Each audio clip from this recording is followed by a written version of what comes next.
Bueno, muy buenos días. Buenos días. Hoy vamos a hablar de un tema que tiene mucho interés, que es el de las infecciones por bacterias anaeróbicas.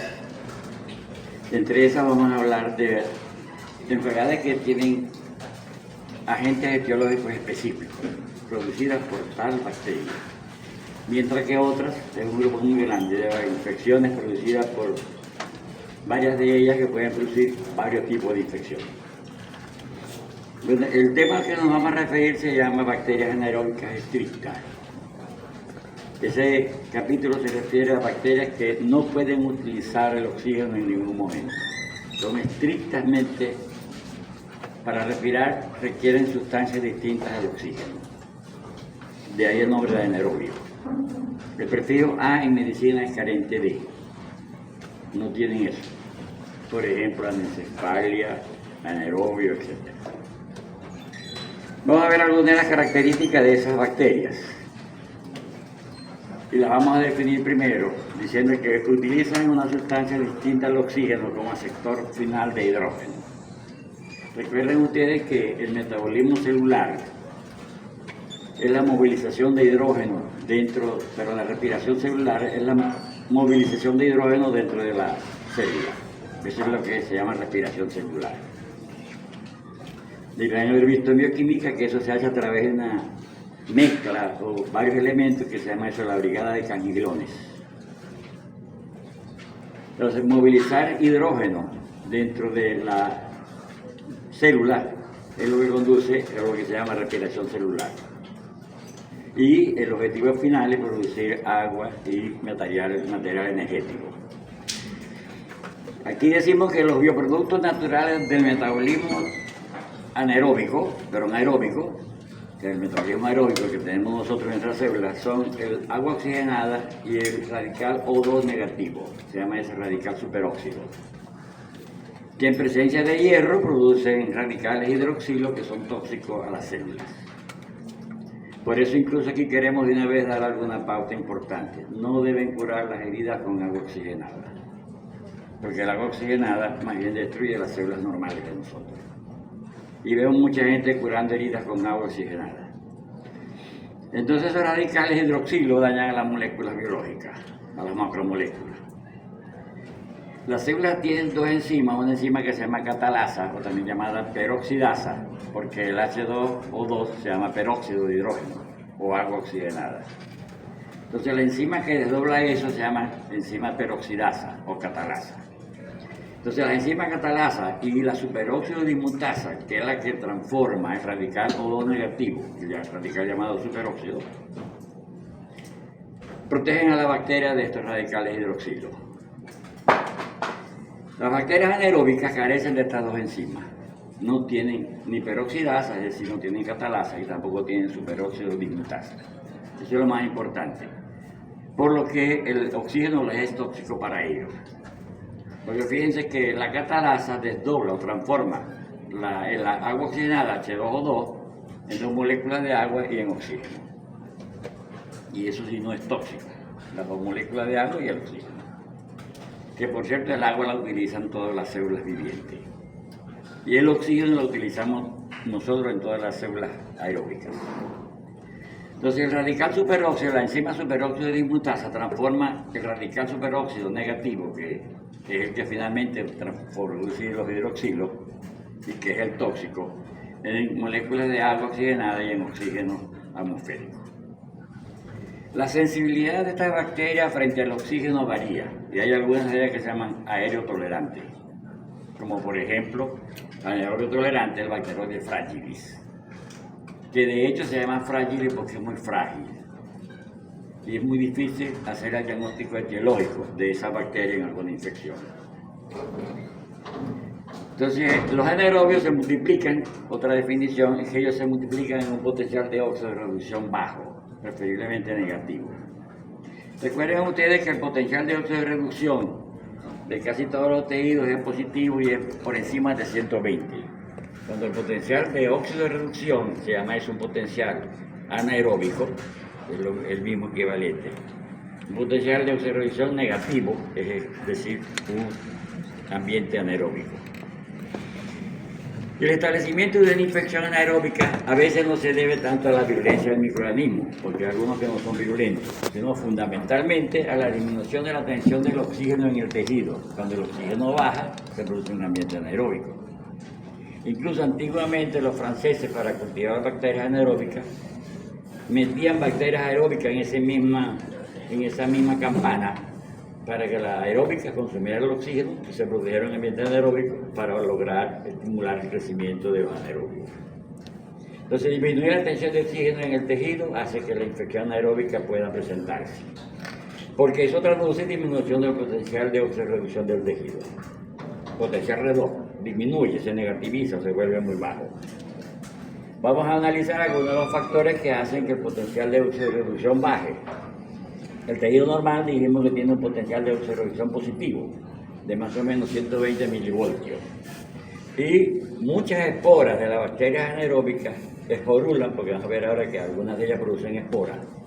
Muchas de ellas esporulan cuando el potencial de oxirreducción está cercano a 10 o por debajo de 10. Si hay un ambiente aeróbico con potencial de oxirreducción alto, las esporas no germinan. ¿A qué se debe eso? A pérdida de irrigación vascular por lesiones. Cuando hay pérdida de irrigación vascular, por ejemplo, lo que sucede en los diabéticos, la arteriosclerosis, la obstrucción arterial periférica, hace que ellos se infecten muy fácilmente por mezcla de bacterias, y entre las cuales los anaerobios son muy importantes. La presencia también de cuerpos extraños que puedan existir en los tejidos, por ejemplo, una bala, un pedazo de tela de una herida que el paciente sufrió, escombros de vegetales, tierra, cuando tienen fracturas contaminadas, por ejemplo, en un accidente laboral, o incluso el accidente frecuente que estamos viendo, el de motorizado. Esas infecciones también por bacterias facultativas, o bacterias aeróbicas, producen ácido en procesos de fermentación, lo que hacen que baje el potencial oxirreducción del tejido, baja el pH. Necrosis por traumatismo, también infecciones por tumores, cuando hay, por ejemplo, tumores a nivel de intestino, de hígado, de cavidad bucal, etc. Procedimientos quirúrgicos que producen destrucción tisular y también liberación de enzimas por acción de los procedimientos quirúrgicos. Cuando hay hemorragia, la hemorragia produce destrucción de los glóbulos rojos, eso baja también el pH y eso baja también el potencial de oxirreducción. La inflamación, cualquier proceso inflamatorio produce liberación de metabolitos ácidos que hacen que el potencial de oxirreducción baje porque baja el pH. Bajar el pH, acidificar los tejidos, es equivalente a decir bajar el potencial de oxirreducción. ¿Cuáles son los signos clínicos que nos deben hacer pensar en una infección anaeróbica? Después vamos a analizar cuáles son las bacterias esas. Pero los signos clínicos que hacen que uno sospeche que hay un anaerobio metido como responsable. Y es muy importante esta información sencilla, porque de manera curiosa, los anaerobios, todos a nivel mundial, son genéticamente resistentes a los aminoglicósidos. Gentamicina, kanamicina, neomicina, estreptomicina, amicacina, netilmicina, tobramicina, etc. Ese grupo se llama el grupo de los aminoglicósidos. Todos son resistentes a ellos, e incluso en algunos pacientes que estamos utilizando aminoglicósidos puros, sin otra droga, sin otro antibiótico, de pronto aparecen infecciones por anaerobios. Entonces, localización, primero, el olor de la secreción es fétido. Recuerden que la mayoría de las bacterias que hay en el intestino del humano, como veremos ahora, son anaeróbicas. Nosotros tenemos por cada gramo de heces un 1,90 bacterias facultativas por gramo de heces. Un 1,90, imagínense la cantidad. Y tenemos un 1,11 bacterias anaeróbicas por gramo de heces. O sea que nosotros por cada gramo de heces tenemos 101.000 millones de bacterias. Prácticamente la evacuación es pura bacterias, que algunos restos de comida, etc. Esto también es muy importante porque algunos analistas, por error o por ignorancia, escriben cuando hacen un examen de heces, el corriente, el examen de heces que llaman completo. Dicen, se observan abundantes bacterias, si lo normal es que existan abundantes bacterias en el examen de heces. Al revés, cuando no hay bacterias en el examen de heces uno se asusta, pero deben haber muchas. Entonces el olor fétido del pus, porque las bacterias anaeróbicas producen gases volátiles fétidos, butírico, propiónico, valérico, etc. Son gases volátiles fétidos. Por eso es que los flatos, que nosotros llamamos los peos, tienen mal olor.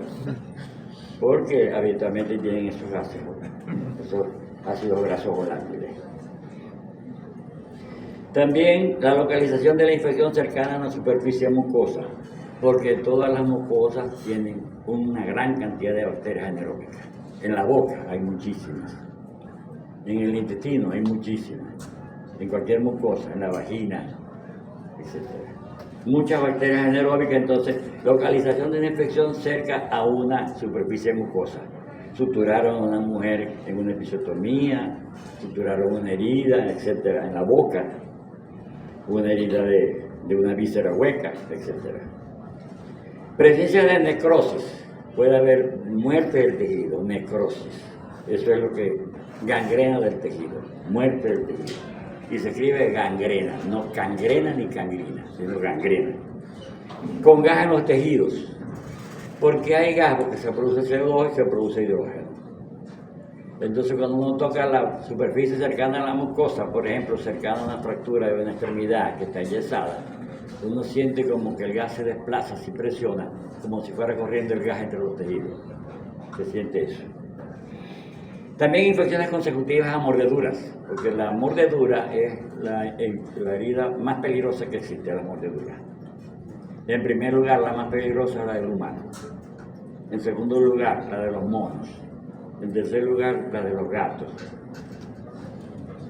En cuarto lugar, tal vez la de los asnos y caprinos, burros, vacas, caballos, cabras, etc. Pero la más peligrosa es la humana. Incluso Maimónides, un filósofo griego, escribió un libro que se llamó Tratamiento de las mordeduras, en especial la más peligrosa, 2 puntos, la humana. Toda herida humana es peligrosa de gangrenarse. Ustedes verán por ahí en las riñas callejeras que a alguien le mordieron en un brazo, en un dedo, y se le pone en la mano, bueno, a explotar, ¿verdad? Entonces, infecciones consecutivas a mordeduras. También cuando, por ejemplo, sospechamos que un paciente tiene infección del endocardio, eso se llama endocarditis. Habitualmente es endocarditis de las válvulas, del endocardio que atraviesa la válvula. Eso es la endocarditis.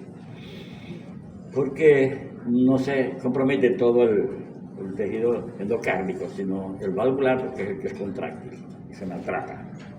Entonces, cuando hay infección de una endocarditis, que nosotros le hacemos al paciente un cultivo para bacterias aeróbicas y no creció nada, debemos pensar que debe haber un anaerobio, porque no iba a crecer en aerobiosis. Entonces, pensamos que hay endocarditis por anaerobio cuando la endocarditis con cultivos negativos, cuando la endocarditis resulta con cultivos negativos para aeróbicos. Presencia de granos también por los orificios, por la fístula. A veces presionamos un poco el trayecto fistuloso, donde está produciéndose la infección y vemos que salen unas piedritas. Las piedritas parecen granos de azufre. No son de azufre, pero tienen color y aspecto de azufre. Igual que el agar chocolate de los medios cultivos de nosotros, no tiene chocolate, pero tiene aspecto de chocolate.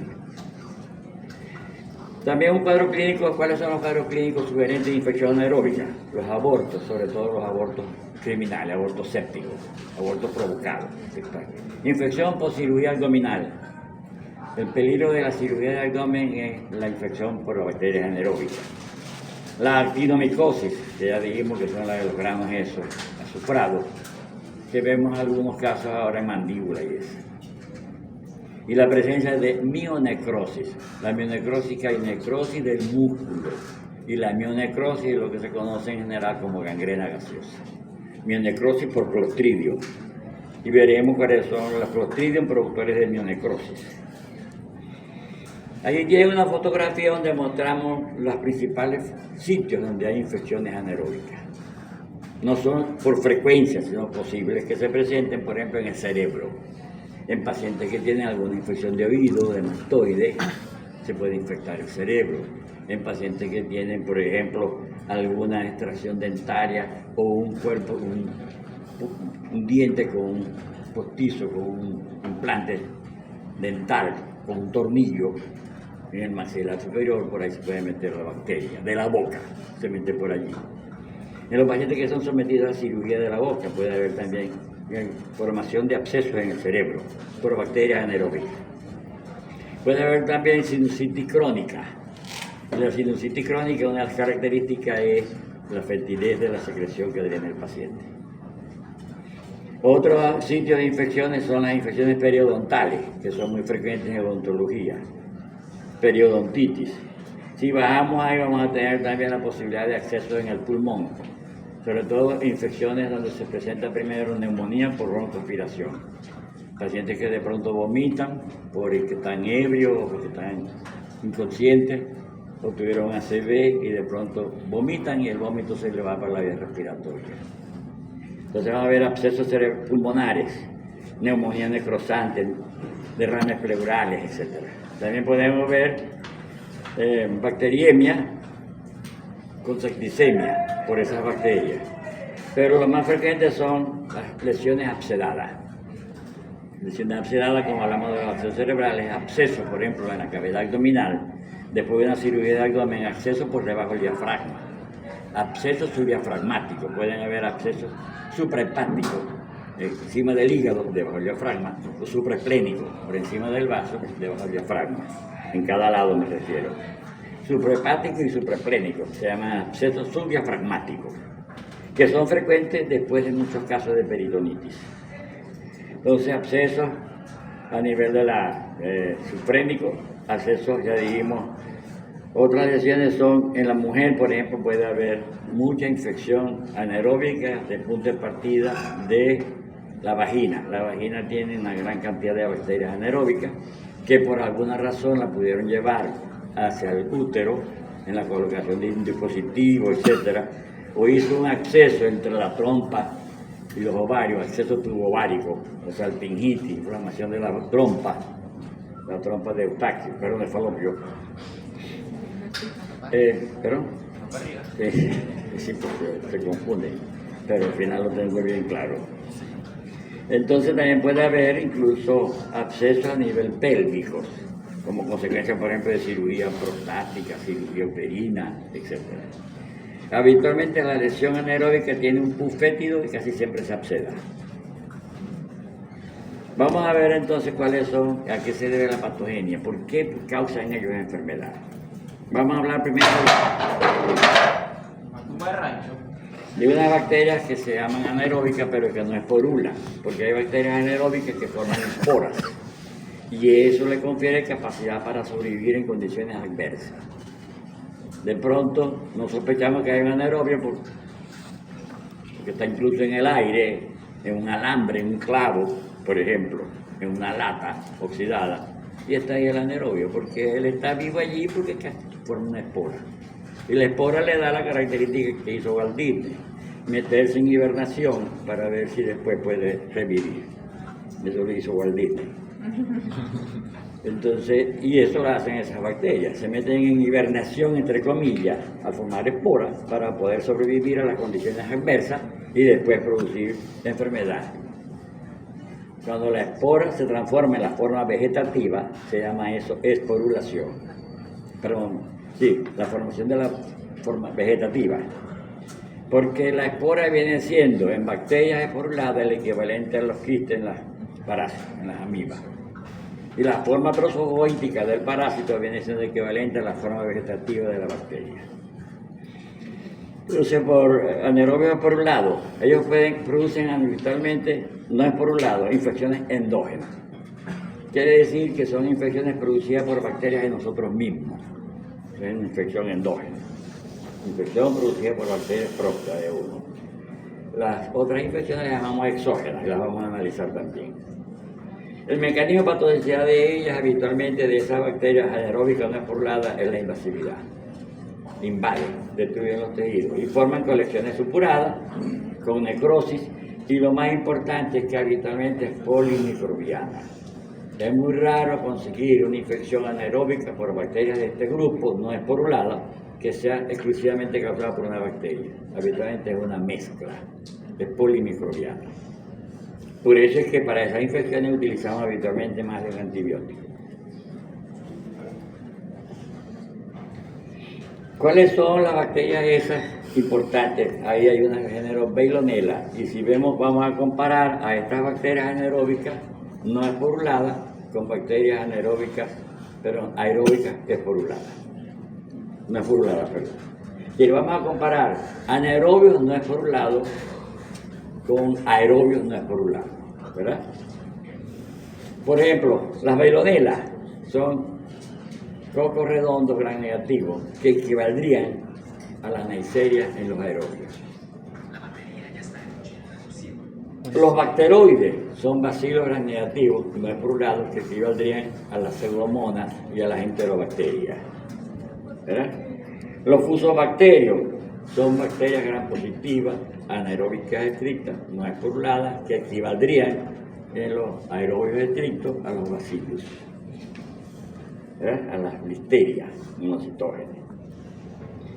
Bueno, vamos a seguir adelante. Entonces, ahora tenemos que normalmente hay un equilibrio en todos los tejidos que no permiten que las bacterias anaeróbicas nos causen daño. Si nosotros alteramos ese equilibrio por alguna razón, entonces puede producirse daño.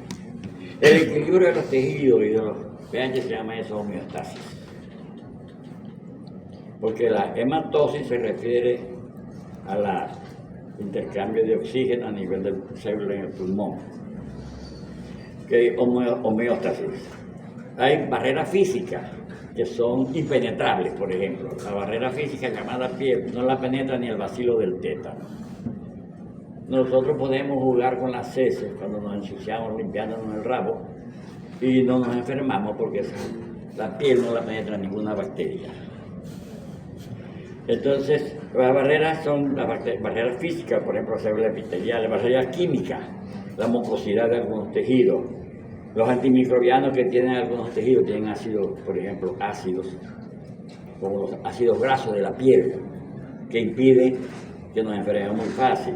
Las enzimas que tienen las barreras anatómicas, como la lisozima que daña las lágrimas. Por eso nos cae un poco de tierra en los ojos, nos lavamos con agua corriente del tubo, sin que esté estéril y no nos enfermamos, porque ahí tenemos mucha lisozima, mucha inmunoglobulina A, etc. Cuando ocurre interrupción de la balanza de la microbiota, eso se llama disbiosis. Cuando hay una disbiosis, el perfil de IS es dificultoso.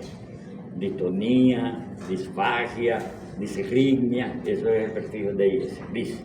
Cuando hay una disbiosis, pérdida del equilibrio, entonces, como por ejemplo en enfermedades crónicas, una enfermedad inflamatoria crónica, enteritis regional, de Crohn, ileitis terminal, asma, etc. Entonces hace que se interrumpe el balance ese y hay posibilidad de que las bacterias anaeróbicas enfermen.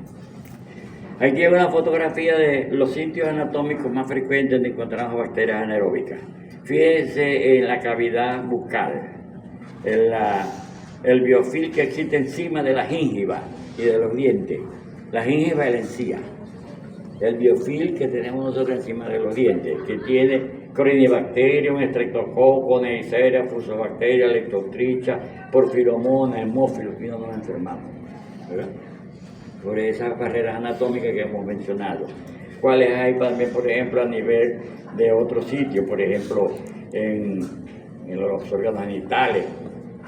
Vamos a ver entonces, por ejemplo, que a nivel del dorso de la lengua hay un montón de bacterias también que no nos enferman, pero están esperando que nos mordamos la lengua, que se nos queme la lengua, que nos cortemos la lengua con algo, y entonces pueden producir daño. Fíjense todas las bacterias que pueden haber normalmente sin enfermar, anaerobias. Fusobacterios, Parvimona, Pectostreptococcus, algunos Pectostreptococcus.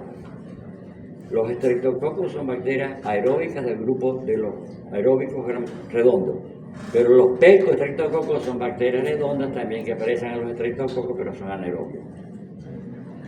Pectostreptococos son, vamos a decir, estreptococos anaerobios, no es estreptococos betemolíticos grupo A, nada de eso. Porfiromonas gingival que mantienen el biofil inflamatorio, proteasas de cisteína, etcétera, que activan el complemento. Entonces vamos a hablar primero de ellas. Vamos a hablar primero de las bacterias del grupo anaeróbicos que no forman esporas y que no tienen mecanismos propios de patogenicidad. Pueden producir una diversidad de enfermedades, porque vamos a hablar después de unos que pertenecen al grupo de los Clostridium, que sí tienen nombre propio de la enfermedad y la enfermedad se debe a una toxina y a su invasividad. Después vas a hablar del Clostridium tetani, Clostridium botulínico, Clostridium perfringens, etc. Pero estamos hablando ahora de aquellos que no tienen características propias para producir enfermedad, que son normales y que de manera oportunista en algún momento nos enferman, produciendo infección endógena. Entonces, entre eso tenemos al Bacteroides fragilis, se llama así por lo frágil que es para cultivarse, difícil de cultivar. Es un bacilo gramnegativo pneumófico, no es por un lado. Por ser bacilo gramnegativo, se parecería entonces a las Escherichia coli, a los proteos, a las Klebsiella. También se parecería a los Pseudomonas, a los Acinetobacter, del grupo de los aerobios y facultativos. Este es un bacilo gramnegativo, no es por un lado anaerobio estricto. El hábitat es la microbiota del intestino gastrointestinal. Nosotros lo tenemos en el intestino, tanto nosotros como los animales. Es raro o ausente en la orofaringe, que para entrar al intestino tuvo que pasar por la orofaringe. Pero en la orofaringe hay una competencia bacteriana con una gran cantidad de bacterias que hay ahí que no lo dejan que él prospere. Por eso es raro allí y está más abajo, en el tracto gastrointestinal del humano y de los animales. Y es raro también en el tracto genital de individuos sanos. ¿A qué se debe la posibilidad de que el Bacteroides fragilis produzca enfermedad? A unas sustancias que le permiten adherirse a los epitelios, como por ejemplo las cápsulas. Son adhesinas y además unos pelos, unos pilis, los que se llaman fimbrias. Fimbrias de adherencia. Son adherencia e inducción de citoquinas proinflamatorias. También el Bacteroides fragilis está protegido de la fagocitosis, porque el Bacteroides fragilis es un organismo capsulado. Y la cápsula, que es de por naturaleza polisacárida en casi todas las bacterias, es antifagocítica. Impide que las bacterias sean fagocitadas, es decir, destruidas intracelularmente por parte de los leucocitos. Impide eso, la cápsula. Y de una vez aquí decimos, la cápsula de casi todas las bacterias es polisacárida, exceptuando a los bacilos del carbúnculo, Bacillus anthracis, que tienen cápsula polipeptídica. La de la anthracis polipeptídica, tal vez la única cápsula que no es polisacárida. Las Neisseria tienen cápsula polisacárida, los estreptococos tienen cápsula polisacárida, los hemófilos tienen cápsula polisacárida, que por cierto, el polisacárido capsular es el responsable fundamental de la producción de infección. ¿Por qué? Porque protege que sea digerido y si no lo matan entonces va a hacer daño. Y por eso es que se utiliza mucho el polisacárido capsular en muchas bacterias para hacer vacunas. Porque si nosotros hacemos una vacuna en la que ellos tengan anticuerpos contra la cápsula polisacárida, le quitamos la cápsula a la bacteria y no nos enferma. Entonces, polisacárido capsular, ácido graso de cadena corta, ácido succínico, que es generado durante el metabolismo anaerobio. Y también porque el bacteroide tiene proteasa de inmunoglobulina A. Eso le confiere protección frente a la toxicidad del oxígeno. Y eso conduce a destrucción tisular por producción de toxinas, metaloproteasas de zinc, que es una toxina termolábil. Y la hemotoxina S induce cambios en el epitelio intestinal a través de la organización de lactina. Ustedes saben que la lactina es un componente fundamental del músculo, la lactina y la miocina. Estimulando pues la producción de cloruro y de pérdida de líquidos y diarrea, por supuesto. La principal enfermedad que causa el Bacteroides fragilis es diarrea autolimitada en niños de menos de 5 años.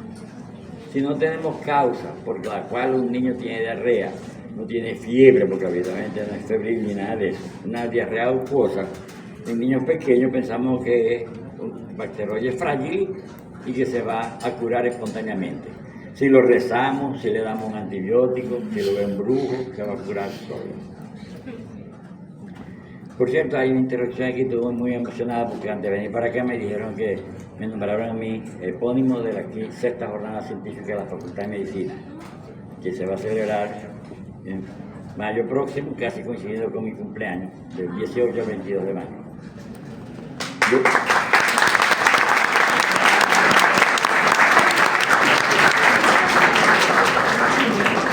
Y eso creo que es por mis 51 años de actividad docente. Esta es mi tercera casa. Yo tuve una casa donde nací y me crié. Tuve una casa donde me casé y crié a mis hijos. Y ahora tengo esta casa en la que llevo 51 años. Entonces yo fui presidente del comité organizador de la quinta jornada. Y eso yo será para que me nombraran a mí padrino epónimo de la sexta jornada de la facultad.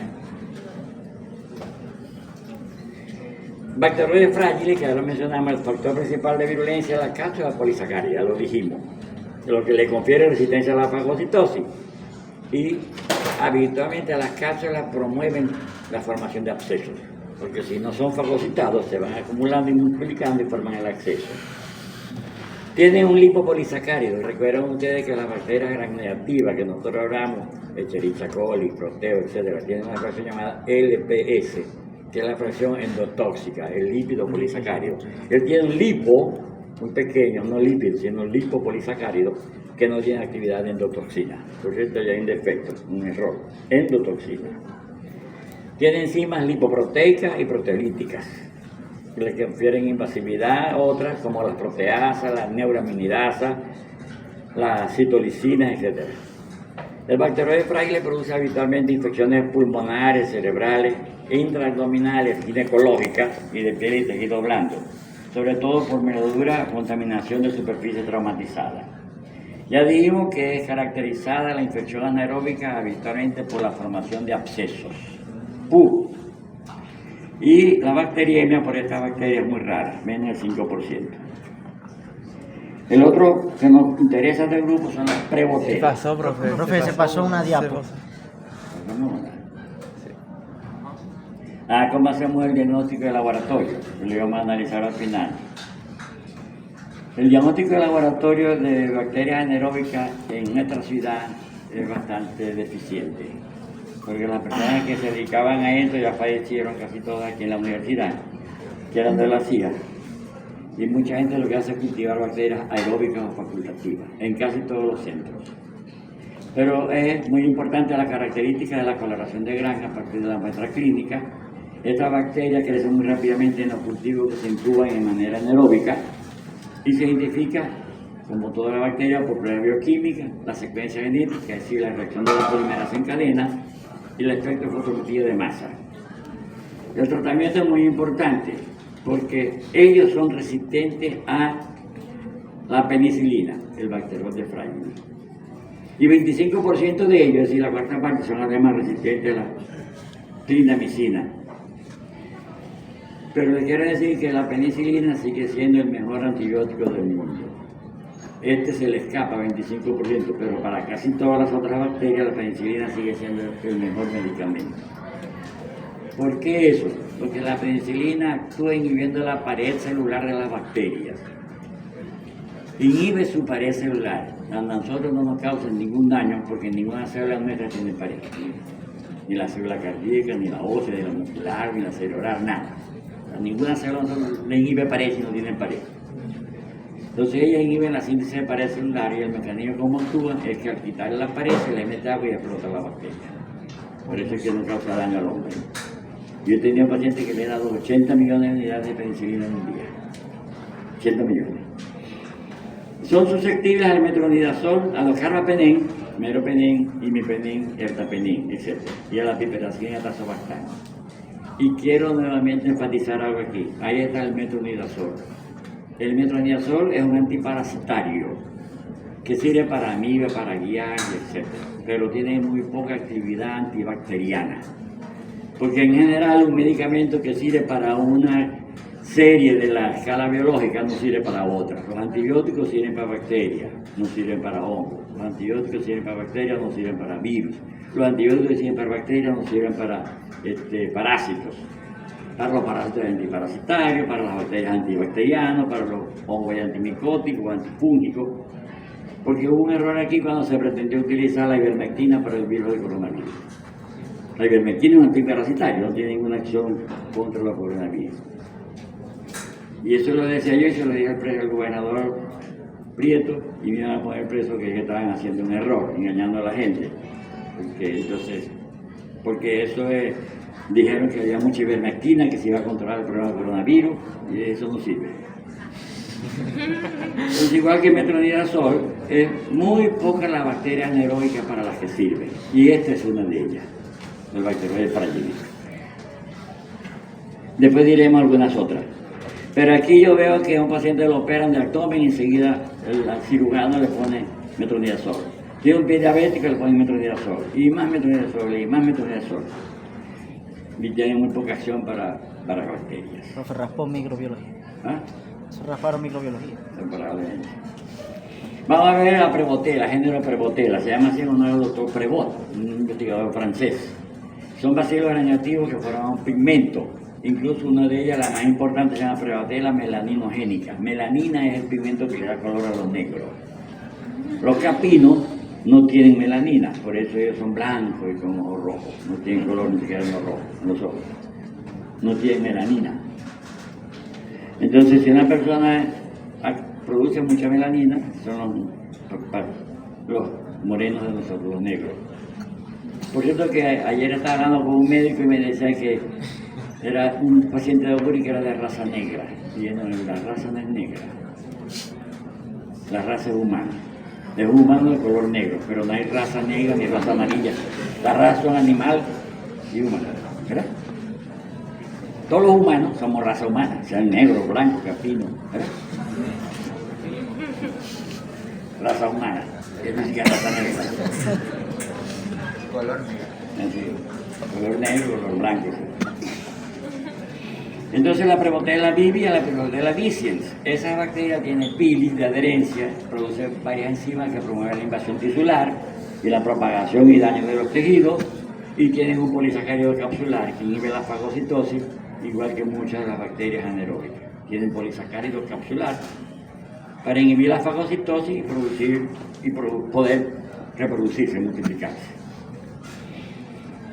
La mayoría de las Prevotellas se aislan en la cavidad bucal. Es una bacteria muy importante para los odontólogos y para los que hacen cirugía maxilofacial. Es muy importante. Produce a partir de allí abscesos cerebrales, también puede a partir de la boca irse a los pulmones, producir abscesos pulmonares, producir colección de pus en el pulmón, en piedma, enfermedad inflamatoria pélvica en la mujer que lo tiene en la pelvis, que es normal allí, y también produce abscesos de la trompa y de los ovarios, abscesos tubovarios. Así lo que se llama pelvic inflammatory disease, PID, o EPI, enfermedad pélvica inflamatoria. Yo he invitado a una ginecóloga para que viniera hoy acá y no vino, para que ella entendiera esos problemas. No vino y dije que era gratis. Otra bacteria del grupo de los anaerobios no es por lado, facultativo, anaerobio estricto no es por lado, es el fusobacterium. Fuso quiere decir bacterias alargadas y delgadas. Fusiforme, que tiene forma de un uso alargado. Son bacilos granativos delgados y largos, con extremos convergentes aguzados, como agujas. A menudo impuestos en pares. Un anaerobio también oral importante, porque la Prevotella, el fusobacterium, forma parte de la microbiota gingival, como vimos en una diapositiva, la cosa de la encía, de la gingiva, del tracto respiratorio superior, por lo tanto puede producir enfermedad de senos paranasales, porque el tracto respiratorio inferior va de la tráquea para abajo, y de ahí para arriba todo el respiratorio superior, garganta, oído, mastoide, apófisis, senos paranasales, eso es tejido respiratorio superior. Entonces fueron enfermedades del tejido del aparato respiratorio superior, con frecuencia. El fusobacterio necroforum, otra bacteria también alargada, un bacilo granativo pleomórfico largo con extremos redondos. No es componente de la cavidad bucal sana, es muy virulento, produce infecciones graves de la cabeza y del cuello, en especial en cirugía de cuello y sobre todo en pacientes diabéticos. Eso de dar acceso en el cuello, muchas veces está metida esa bacteria. Por eso, por lo que incluso los accesos del cuello y las biopsias del cuello habitualmente se toman con anestesia general. Por si acaso se mueve mucho el paciente, no se vaya a cortar una yugular, una carótida, etc. Un nervio. Llega siempre con anestesia general. Evoluciona la enfermedad de Lemierre. La enfermedad de Lemierre es una tromboflebitis séptica aguda de la vena yugular, imagínense eso. Una inflamación de la vena, pero con trombos ahí, con coágulos adentro, y que está en la yugular, no en una pierna. Eso evoluciona a septicemia con accesos pulmonares, mediastino y hígado.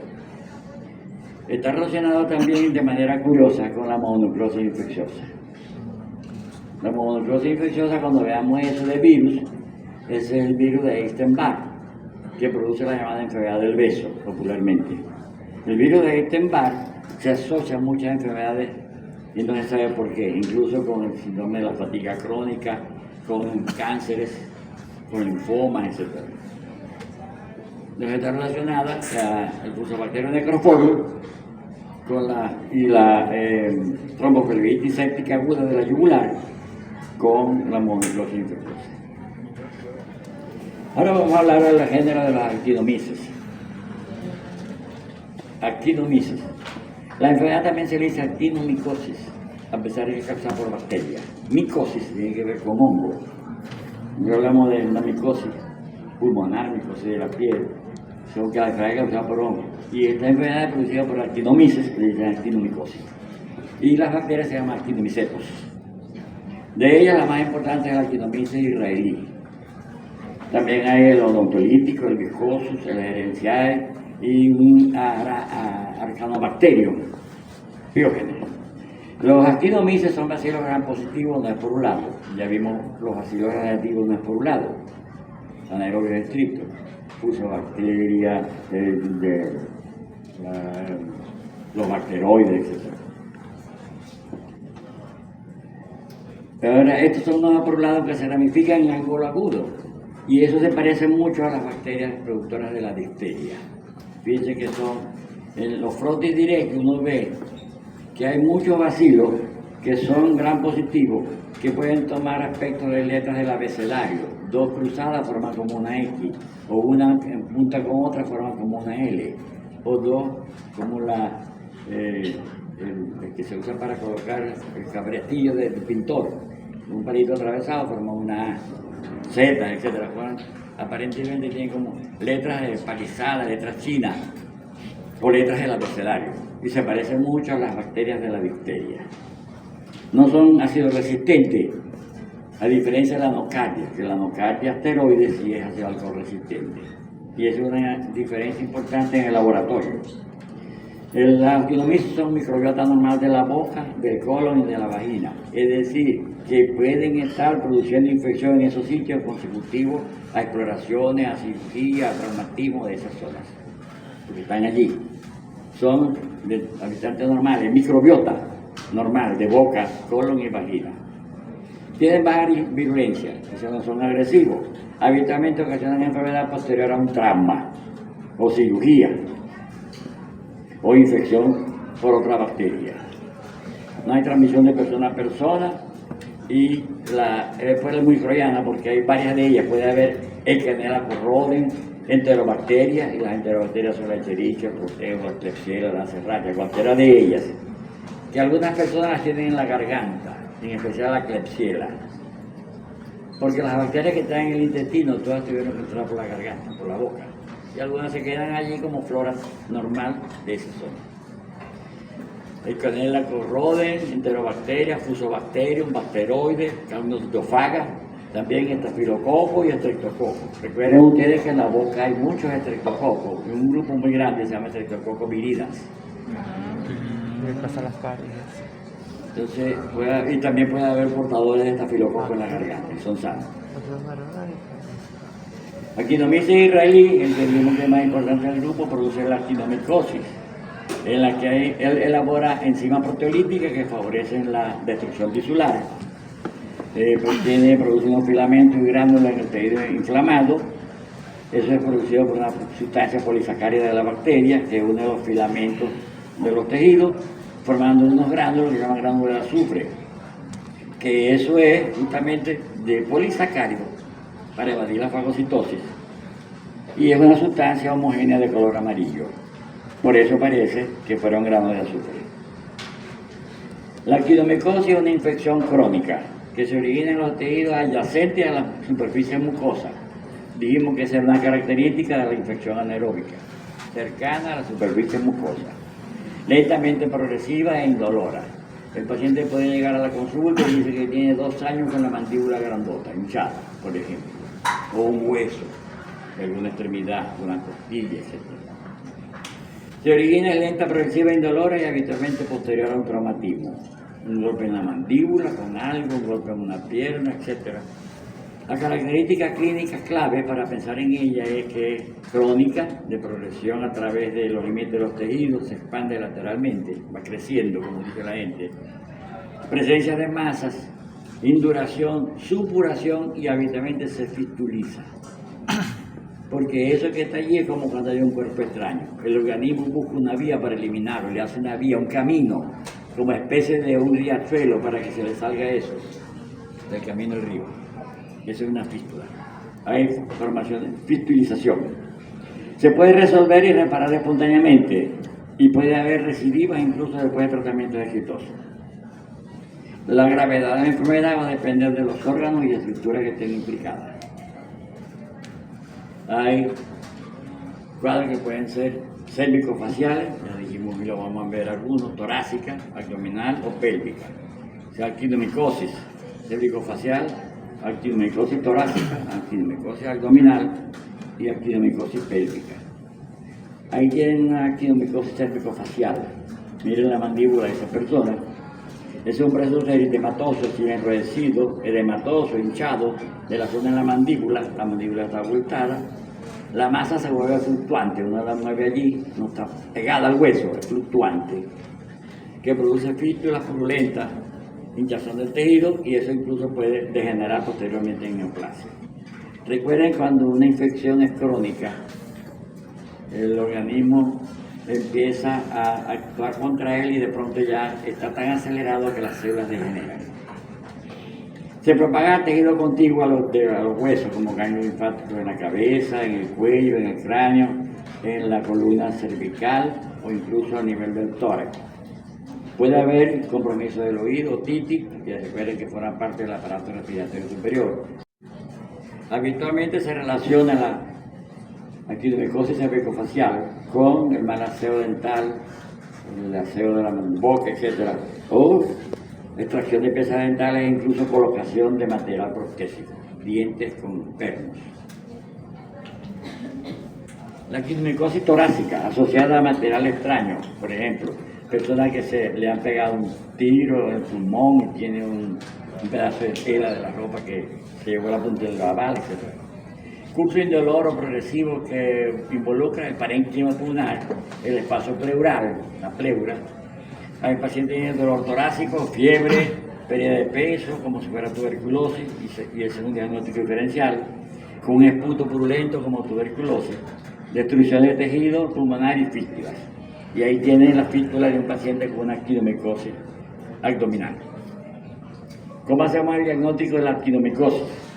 El diagnóstico es clínico, naturaleza de la lesión, curso progresivo y lento. ¿Cuánto tiempo lleva el paciente con eso? Por eso es muy importante el conversar con el paciente mucho tiempo antes de tocarlo. Explorar, preguntar cosas. ¿Cuánto tiempo tiene con eso? ¿Cómo apareció? ¿A qué lo atribuye usted? ¿A un golpe, a un pinchazo? ¿O se puyó con un pedazo de madera, una astilla de madera, etcétera? Habitualmente hay ese antecedente. O pacientes que se limpian los dientes en el espacio interdentario con espinas de naranja, palitos de mata de coco, etc. Puede ser difícil establecer un diagnóstico etiológico.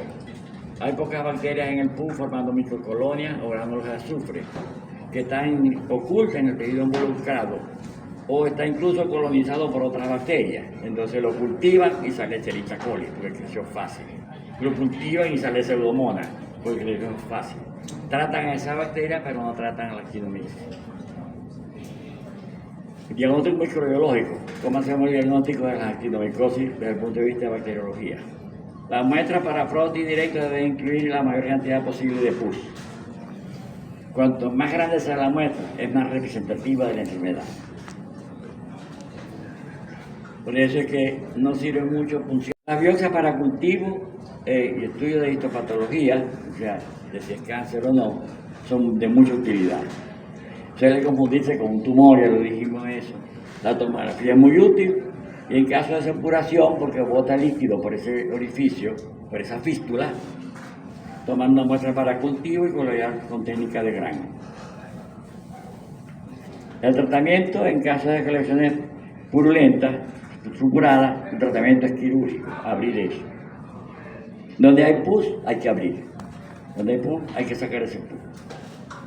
En cualquier condición, en abdomen, en cerebro, en hueso, donde sea hay que sacarlo. Se da penicilina en altas dosis por tiempo prolongado. Y luego que el paciente haya mejorado, se le da amoxicilina por lo menos por un año. Porque yo tengo pacientes que le he puesto el tratamiento por un año. Cuando vengo, doctor, bueno, venga en el año 2027. Y viene alguien por ahí que no sabe mucho de eso y le quita el tratamiento. ¿Cómo tenemos un tratamiento tan largo que no sé qué? Y ya les digo, las penicilinas se pueden utilizar por larguísimo tiempo porque no afectan ninguna célula humana, porque ninguna célula humana tiene pared. Penicilina altas dosis. Ya dijimos que he tenido pacientes que le dan 80 millones de unidades de penicilina por día. Ahora vamos a otro grupo, el grupo más importante de ellos y lo más agresivo, el grupo de las bacterias del género Clostridium. Género Clostridium. Ahí vamos a hablar de varios Clostridium. Un Clostridium que se llama Clostridium botulínico, otro se llama Clostridium difficile, otro se llama Clostridium perfringens, otro se llama Clostridium tertium, otro Clostridium tetani, y vamos a ver muchos Clostridium, sobre todo antibióticos como la clindamicina, que es muy buena para el neurobio y no le hace efecto a esa. Antibióticos como la ampicilina, que también es muy buena para el neurobio y no le hace efecto a esa. Incluso antibióticos como, por ejemplo, hasta el metronidazol. Produce una enfermedad que se llama colitis pseudomembranosa, Clostridium difficile. Es una bacteria que puede tener mucha gente que está en contacto con los hospitales, nosotros y algunos pacientes que han estado hospitalizados. Clostridium perfringens, ese produce una infección muy grave, el perfringens. El Clostridium perfringens produce enfermedad en el humano por ingerir una toxina que él elabora y produce diarrea. Diarrea por Clostridium perfringens. Pero el Clostridium perfringens es también el más frecuentemente implicado en gangrena. La enfermedad más grave que producen los Clostridium, la gangrena. Clostridium séptico también produce gangrena gaseosa y septicemia. Clostridium botulínico produce el botulismo, una enfermedad muy grave también con parálisis respiratoria, y su toxina se está utilizando para producir parálisis de los nervios que producen las arrugas de la pata de gallina y de la frente arrugada. Ese es el Clostridium botulínico, el boto se utiliza de ahí. Clostridium tetani, productor del tétano. Clostridium sordelli y Clostridium tertium, que son infecciones oportunistas y son poco comunes. Y el botulismo es muy grave, pero es poquísimo común. Yo en mi vida he visto uno solo y murió. Vamos a ver el Clostridium difficile. Así como frágil, se llama frágil porque es muy frágil para cultivar. Eso se llama difícil porque es muy difícil para cultivar. Clostridium difficile. Es un bacilo gram positivo. Vamos a hablar ahora. Todos los clostridios son bacilos. Todos los clostridios son gram positivos. Todos los clostridios son esporulados. Ya nos vamos a referir entonces al grupo de bacilos anaerobios estrictos esporulados. ¿Qué equivaldría al grupo de bacilos aerobios estrictos esporulados, los del género Bacillus? Bacillus subtilis, Bacillus anthrax, que produce el carbunco, el anthrax. Son bacilos gram positivos grandes, anaerobios que forman esporas en vivo y en el cultivo. O sea que cuando uno toma una muestra del paciente puede ver las esporas, o cuando lo cultiva puede ver esporas, porque veremos que algunos Clostridium es muy difícil ver esporas, ni en la muestra ni en el cultivo. Ahí tienen una fotografía del bacilo, que es gram positivo, y de la espora. La espora es el espacio blanco que se le aprecia a la bacteria. Es como un hueco, ¿verdad? El espacio blanco que tiene ahí. Entonces, crece rápidamente en cultivo, aunque en las células vegetativas sin espora. Muere rápidamente en presencia de oxígeno. De ahí lo difícil de cultivar. Se muere muy fácil cuando hay oxígeno. Produce variedad de ácidos grasos volátiles que producen un olor característico que se llama olor a corral cuando se cultiva. Uno huele los cultivos. Por eso algunos pacientes nos dicen a nosotros que a veces olemos las heridas y decimos tiene pseudomonas, tiene un clostridio, tiene un hemófilo, por los olores que tienen las bacterias características. El olor, el aspecto, el color, el pus que tienen, etc. Por ejemplo, no es una clase de cirugía, pero el pus que produce la infección por pseudomonas habitualmente es un pus azul verdoso. Las gasas están impregnadas de verde. Por ejemplo, el pus que produce un estafilococo parece leche condensada, es mal ejemplo, pero parece leche condensada. Uno lo abre, drena eso como leche condensada, espesa, sin ningún olor. ¿Verdad? Lo que es el aspecto nada más. Entonces dicen que nosotros somos brujos porque olemos la lesión y decimos tiene pseudomonas, tiene un bacilo, un clostridio, etc. Las células mueren rápidamente en presencia de oxígeno, producen un olor característico de olor a corral de chivo, o donde cría de gallinas también. El microbiota del intestino grueso, si estamos hablando del intestino grueso, no del intestino delgado. Y ahí están casi todas las bacterias anaeróbicas, en el grueso. En pequeños número de personas saludables y en pacientes hospitalizados. O sea, hay muchas personas, entre esos los que estamos aquí, que podemos tenerlo en el intestino. Y él está allí tranquilo, está esperando que recibamos nosotros algunos antibióticos específicos para producirnos la diarrea y la colitis pseudoembranosa. El microbiota del intestino. Algunos individuos con cuestiones difíciles pueden desarrollar la enfermedad fuera del hospital, pero tienen el antecedente de que estuvieron expuestos o visitaron o hospitalizaron en él. Factor de riesgo es muy importante, el tratamiento prolongado con antibióticos que alteran la flora intestinal.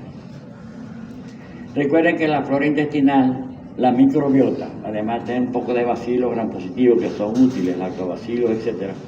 Tienen un poco de bacterias que están allí y que nos ayudan a nosotros. En primer lugar, forman barreras para que otro no se meta. Peligroso, un patógeno. En segundo lugar, algunas de ellas elaboran sustancias que nosotros usamos. Bacterias del intestino, por ejemplo. Si un niño no lo dejamos que se colonice con Escherichia coli, porque le estamos dando antibióticos permanentemente, va a sangrar muy fácil. Porque la Escherichia coli produce vitamina K, que tiene que ver con los mecanismos de coagulación hepático, vitamina K dependiente. Produce vitamina K, la Escherichia coli. Y produce también otras sustancias, por ejemplo, hasta poder producir complejo, parte de las vitaminas del complejo B. El factor de riesgo ya dijimos que era el tratamiento prolongado con antibióticos. Por eso habitualmente los antibióticos se dosifican para una semana, para 10 días, para ciertas enfermedades por 2 o 3 meses, para otras por 1 año, depende de lo que el paciente tenga. Por ejemplo, para una enfermedad febril, respiratoria, urinaria, etc., habitualmente tiempo corto. Pero para una enfermedad como por ejemplo un pie diabético, 3 meses a veces. Para brucelosis, 3 meses, por ejemplo. Para tuberculosis, 3 meses, 6 meses. Depende de la enfermedad. El cultivo es difícil y produce enfermedad porque elabora 2 toxinas, una toxina llamada A y una toxina llamada B. La A es una enterotoxina, eso quiere decir que es una toxina que daña el entero, el intestino, produce acción a nivel intestinal. Enterotoxina, que es quimiotáctica para neutrófilos, que lo produce infiltración de polimorfos nucleares en el hilio y liberación de citoquinas. También la enterotoxina A produce efectos citopáticos, donde hay destrucción de la unión de las células con células, lo que aumenta la permeabilidad intestinal y por supuesto conduce a diarrea. Todo lo que aumenta la permeabilidad intestinal conduce a diarrea.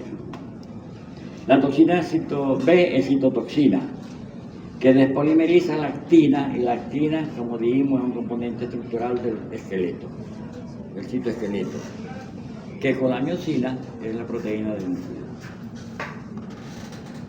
¿Cuáles son las enfermedades que causan los clostridios difíciles, enfermedades principalmente? Es frecuentemente aislado en el cultivo de heces. Dijimos que algunas personas lo tienen de manera natural y otros que han estado hospitalizados, van a decir, lo agarraron de ahí de alguna forma, se lo transmitió a alguien, etc. Pero es raro encontrarlo en heces. Se desconoce su rol en el papel de la enfermedad humana. Es la causa común de enfermedad gastrointestinal asociada a los antibióticos, con diarrea, con sangrado, y puede ser leve, autolimitada o severa. El Clostridium difficile es el que tiene el serotipo O27, es una cepa altamente virulenta que produce una epidemia severa en años recientes con enfermedad grave y mortal, alta mortalidad. ¿Cómo hacemos el diagnóstico del laboratorio del Clostridium difficile? Aislamiento de la bacteria en la muestra de heces. Ya dijimos que es infrecuente, es raro, y demuestra que está allí, pero que no es simplemente que produce enfermedad. Porque una cosa es tener una bacteria, atribuir que ella está enfermando, y otra cosa es que existan síntomas atribuibles a ella. Por ejemplo, si una persona se hace un cultivo, por decir, de la garganta y tiene una pseudomonas allí, no hay que tratarlo, si no tiene síntomas. Si una persona se hace un cultivo, por ejemplo, de las zonas húmedas del cuerpo, de la ingle, de la axila, y tiene bacteria ahí, eso no hay que tratarlo. Hay que tratarlo si tiene síntomas atribuibles a su presencia. Porque una cosa es que esté colonizado, que tenga la bacteria, y otra cosa es que tenga enfermedad atribuible a esa bacteria. No es lo mismo que tener, por ejemplo, una bacteria y presentar síntomas, tiene enfermedad infecciosa. Si no tiene síntomas, está colonizado por esa bacteria. Entonces, ya dijimos que aislar la bacteria no demuestra que esté enferme, sino que está colonizado y que no hay enfermedad. Se confirma la enfermedad cuando demostramos la producción de enterotoxina o de citotoxina en las heces, ya dijimos la A y la B, y la detección de los genes mediante pruebas de reacción de polimerasa en cadena. El tratamiento de la infección por Clostridium difficile es primero suspender el antibiótico que puede estar dando el problema. Tiene una diarrea, después de estar recibiendo antibióticos, puede ser el antibiótico. Y tiene diarrea porque le está alterando la flora, pero eso puede empeorar y puede llegar a una colitis ulcerosa idiopática o una enterocolitis. Los antibióticos más frecuentes son la ampicilina, la clindamicina. Las dos son muy buenas para la enterocolitis y para él más bien estimulan su crecimiento. Y por supuesto la fluoroquinolona, cipro, levo, moxifloxacina, etc. El tratamiento de la diarrea severa o de la colitis es el metronidazol o la vancomicina. Fíjense, aquí tenemos indicación para el metronidazol, no fundamentalmente para pie del diabético, ni para heridas abdominales infectadas, ni para heridas de cirugía ginecológica, porque lo usan mucho los ginecólogos, lo usan mucho los traumatólogos, lo usan mucho los gastroenterólogos y los cirujanos. Y ahí cuando hay diarrea severa como consecuencia de la proliferación de Clostridium difficile. Y vancomicina. La vancomicina es la droga ideal para estafilococo. Es la número 1 a nivel mundial. La más eficaz, pero también es una droga muy tóxica. Y es muy buena para la colitis pseudomembranosa. También se puede hacer infusión de contenido fecal de donantes voluntarios. Cuando yo estudié medicina ya se hablaba de eso y yo decía que los chinos estaban locos.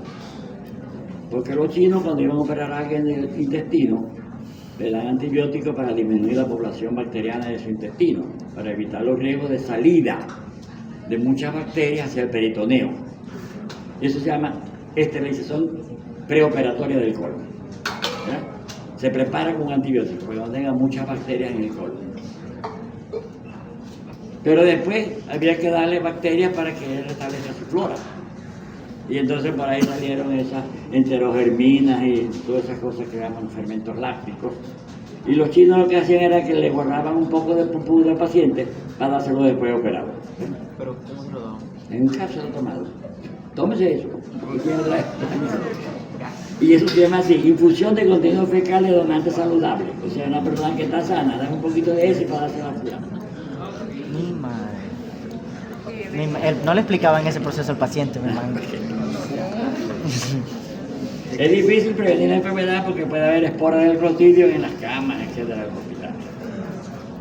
Clostridium perfringens, uno de los más frecuentes de los Clostridium y uno de los más peligrosos. Perfringens son bacilos grampositivos grandes, rectangulares. Por eso los Clostridium, igual que los bacilos, fueron las primeras bacterias en observarse al microscopio porque son muy grandes. Pero fíjense esto, las esporas son raramente visibles tanto in vivo como in vitro, es decir, de una muestra no se puede ver muy fácil una espora, y cultivándolo tampoco se puede ver muy fácil una espora. Las colonias características son de rápido crecimiento y beta-hemolíticas. O sea, es un bacilo anaerobio gram positivo, esporulado, muy hemolítico y de crecimiento rápido. Produce una o más, y además son muchas, toxinas letales. Tiene una toxina llamada toxina alfa, que es una lecitinasa. La lecitinasa le da la lecitina, una fosfolipasa C, que destruye glóbulos rojos, plaquetas, leucocitos y células epiteliales. Fíjense lo que significa esa bacteria en un tejido. Y habitualmente un dato importante para ustedes, cuando ejercen medicina, es que el pus que drena esa infección no es un pus purulento, es lo que llama la gente la sanguaza. Una cosa sin pus, sin glóbulos rojos, sin nada, es una agüita allí, pero el pañal está muy grande. Porque esa toxina lecitinasa destruye glóbulos rojos, prácticamente no sangra la herida, destruye plaquetas, destruye leucocitos, o sea, y los leucocitos peleando con las bacterias es lo que forman el pus. Los destruye y también destruye las células endoteliales. Ocasiona hemólisis masiva, eso causa anemia. Y no solo esa bacteria, sino muchas bacterias cuando producen infección causan anemia. Porque yo le pongo tratamiento al paciente, por ejemplo, por 3 meses de un antibiótico, y viene alguien que no sabe y se lo quitan porque le va a dar anemia al antibiótico. Y le hacen exámenes y tiene anemia, pero tiene anemia por la infección crónica. Porque toda infección crónica secuestra hierro, para usarlo las bacterias. Todas las bacterias secuestran hierro y producen anemia. Se llama anemia asociada a la enfermedad crónica. Es un síntoma más de esa enfermedad, la anemia. No es producida por el antibiótico. Los antibióticos que producen anemia prácticamente ya no existen, son muy pocos, porque eso ha sido el avance de la medicina. Ese clostridio produce hemólisis masiva, ya dijimos, hemorragia tisular, toxicidad hepática y disfunción miocárdica. Va a haber problemas en el corazón, bradicardia, disminución de la frecuencia cardíaca, hipotensión. Y hay otras toxinas, no solamente la alfa, sino la toxina beta, la epsilon y la toxina iota. Ahorita te escribo La beta, la toxina beta del Clostridium perfringens produce inflamación intestinal, pérdida de la mucosa con formación de lesiones necróticas y progresión a enteritis necrosante. En el intestino ella puede producir enteritis necrosante. Se inflama el entero, el intestino, enteritis, y se necrosa. Por cierto que se llama necrosante. Y aquí que aprendan estas palabras, porque algunos me dicen necrotizante. Y eso no necrotiza, sino que necrosa. No se puede hablar de necrotizar, sino necrosar. Pero dice necrotizante y es necrosante. La toxina epsilon es una protoxina, requiere activación por tripsina, incrementa la permeabilidad vascular de la pared intestinal, por lo tanto causa diarrea. Y la toxina iota, producida por el tipo E de Clostridium perfringens, tiene actividad necrolítica, necrótica e incrementa la permeabilidad vascular, lo que produce hipertensión del tejido, inflamación y edema. El tipo A de Clostridium perfringens produce una enterotoxina, que es un superantígeno. Y nosotros tenemos bacterias que producen superantígenos, Staphylococcus aureus, Klebsiella pneumoniae. El superantígeno de Klebsiella es la cápsula, hipercapsulada se llama. Y es produce un superantígeno. ¿Y qué tiene la propiedad de los superantígenos? La actividad está incrementada por la tripsina. Se produce durante la fase de transición de la forma vegetativa a espora. Sí, cuando ya creemos que va a pasar la cosa, porque ahora se va a volver del vegetativo, del agresivo, del productor de alguna sustancia, a la forma esporulada de reposo. Y no, ahí es cuando produce más esa enterotoxina. Que se libera en ambiente alcalino en el intestino delgado.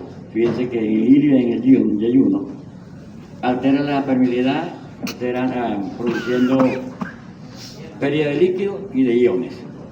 Por supuesto, un desequilibrio hidroelectrolítico de la diarrea. Esa bacteria habita el intestino de humanos y los animales. el Clostridium perfringens. Está ampliamente distribuida en la naturaleza, particularmente en suelos y aguas contaminadas con heces.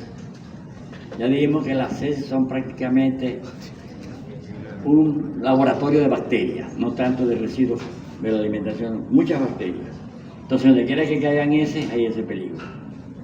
Incluso del hombre y de animales. Ya dijimos, ganado caprino, vacuno, etc. Porcino.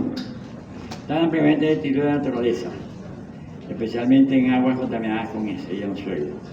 El tipo B de Clostridium perfringens no sobrevive en suelo, pero coloniza el tracto intestinal de animales y ocasionalmente del humano. Lo coloniza y lo tenemos ahí. El tipo A, porque son varios tipos responsables de la mayoría de las enfermedades. Tipo A de Clostridium perfringens.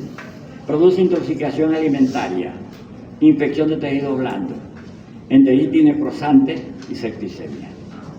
Es tal vez la más frecuente de ellas y la que produce enfermedades más graves. El Clostridium perfringens. Puede producir celulitis, inflamación del tejido celular subcutáneo, que nosotros, para diferenciarlo de la celulitis estética, la llamamos bien ahora paniculitis, infección del panículo adiposo. Porque la gente cuando dice, ¿tiene celulitis? Por ejemplo, un tipo de erisipela, la gente cree que es estética, y la estética son los huecos que son en la barriga, en las nalgas. La celulitis, se llama la gente. Para nosotros, celulitis, inflamación del tejido celular subcutáneo, celulitis. Para que no se confunda la gente, ahora lo llamamos mucho paniculitis, panículo adiposo. Puede producir miositis necrosante, supurativa. El músculo está inflamado, la carne ya no está roja, el músculo no está rojo sangrando, sino pálido e inflamado. La miositis supurativa. Mionecrosis, destrucción del músculo, necrosis del músculo. Eso es muy grave. También puede producir, aparte de eso, intoxicación alimentaria y enteritis necrosante. De ahí, como está escrito necrotizante, es que han sacado muchos médicos la palabra necrotiza, pero debe ser necrosa. Infección de piel y tejido blando por Clostridium perfringens. Celulitis, causando contaminación de infección de heridas. Tejido subcutáneo con marcada formación de gas, incluso fíjense, no hay dolor, está muy hinchada, muy edematizada la zona y puede haber un estado tóxico del paciente, está tocado. El paciente se ve severamente enfermo, aunque lo que tiene es una pierna enferma, por ejemplo. Puede haber estado más grave de fascitis, infección de las fascias musculares, y miositis supurativa, pus en el músculo, la miositis supurativa. Acumulación de pus sin necrosis ni signo sistémico. Puede haber gangrenemia o necrosis con gas, que es la gangrena gaseosa, también producida no solamente por el Clostridium perfringens, sino por el Clostridium séptico, Clostridium histolítico, Clostridium fala, pero el más frecuente es el Clostridium perfringens. Aquí hay una fotografía de un codo de un paciente que tiene una infección por un Clostridium perfringens posterior a una fractura y a la colación de yeso. Tiene una gangrena gaseosa de esa extremidad. Por cierto, de una vez, antes se hacía amputación de la extremidad. Ahora se hace liberación de la presión de los tejidos, siguiendo el trayecto de las fascias, con un bisturí. Se llama eso fasciotomía. Una fasciotomía para disminuir la presión, porque el gas que está ahí está presionando los tejidos y está comprometiendo la circulación. Tenemos una paciente así hoy día de la zona del sector La Lata, del Moján, que se le hizo una fasciotomía y está muy bien. Puede producir mionecrosis con gas, que cuando uno toca los tejidos siente como una esponja que hace, repita dentro del gas, se mueve, se desplaza. Hay dolor intenso acompañado de sensación de presión después del trauma o de la cirugía. Por cierto, que la gente aquí en Venezuela quiere imitar los mexicanos y dice está traumado. El traumado no existe en español. La palabra es traumatizado, que tiene un trauma. Mental o físico.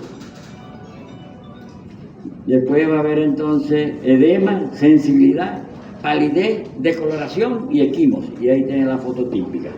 Está verdoso eso, pálido, con mancha morada, esquimosis.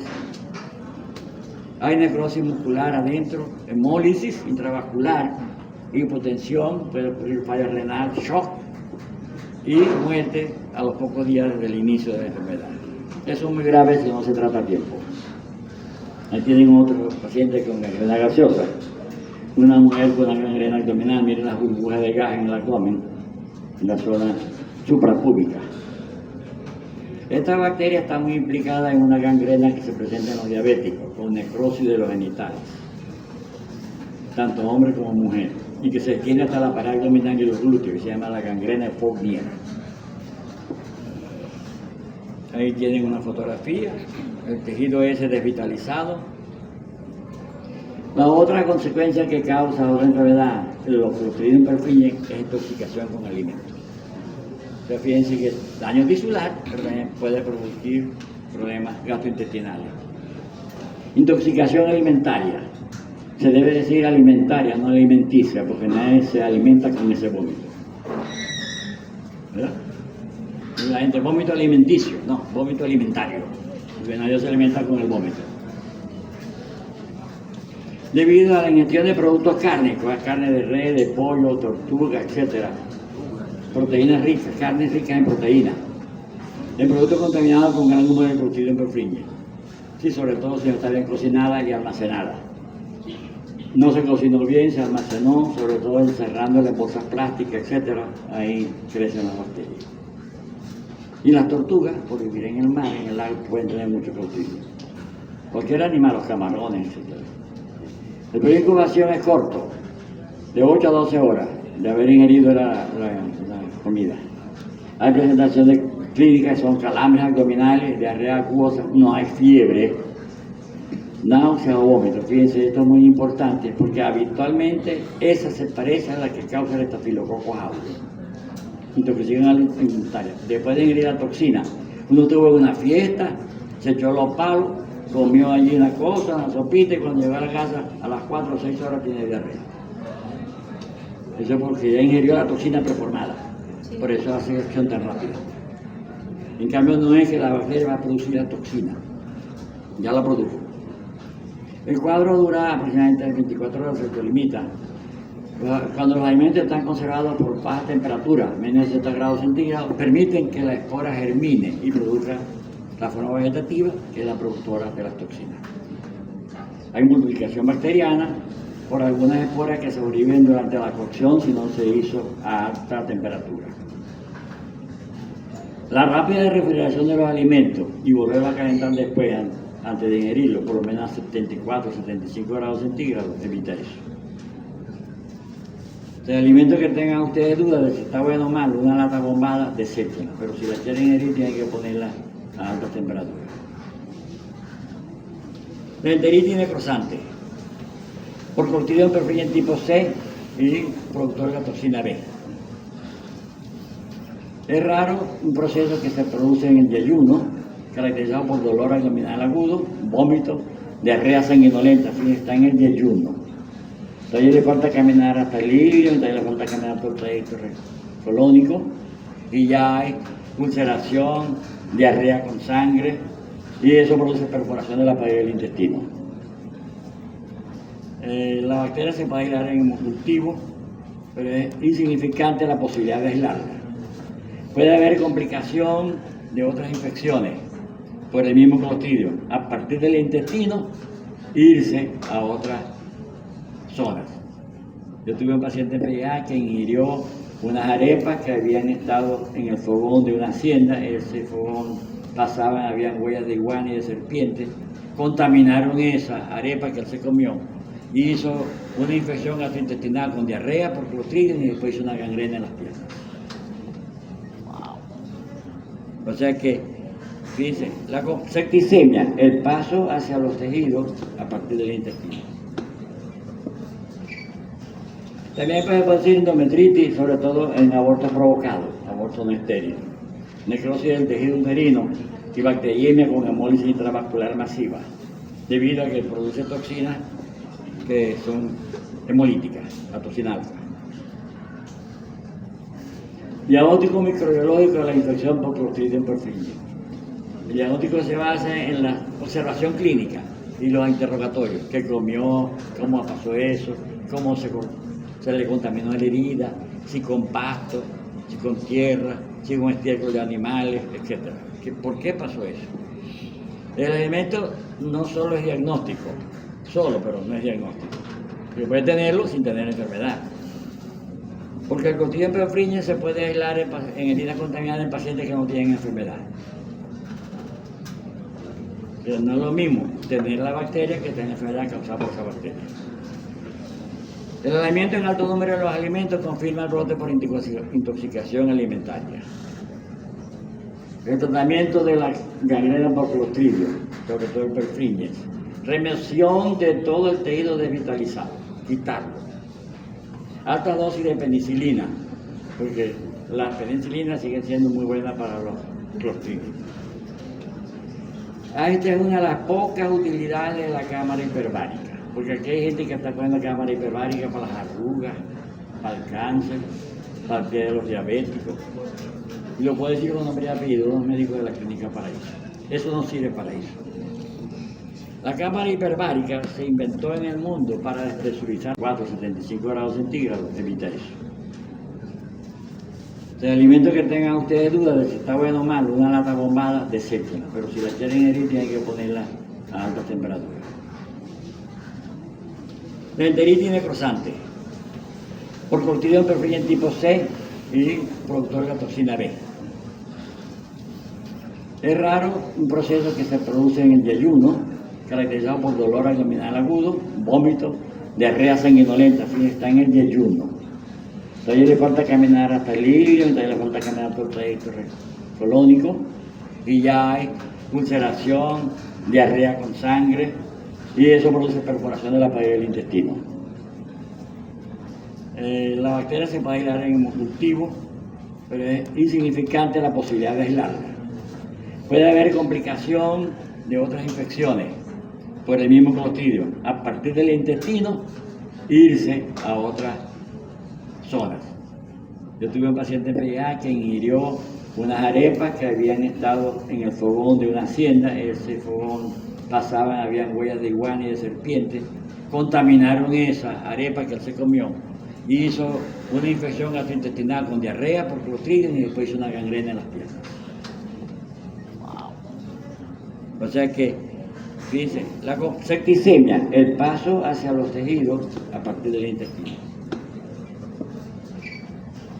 También puede producir endometritis, sobre todo en abortos provocados, abortos no estériles, necrosis del tejido uterino y bacteriemia con hemólisis intravascular masiva, debido a que produce toxinas que son hemolíticas, la toxina alfa. Diagnóstico microbiológico de la infección por Clostridium perfringens. El diagnóstico se basa en la observación clínica y los interrogatorios. ¿Qué comió? ¿Cómo pasó eso? ¿Cómo se le contaminó la herida? Si con pasto, si con tierra, si con estiércol de animales, etc. ¿Por qué pasó eso? El alimento no solo es diagnóstico, pero no es diagnóstico. Se puede tenerlo sin tener enfermedad. Porque el Clostridium perfringens se puede aislar en heridas contaminadas en pacientes que no tienen enfermedad.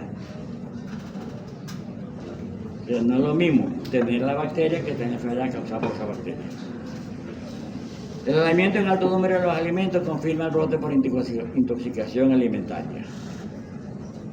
El tratamiento de la gangrena por Clostridium, sobre todo el perfringens.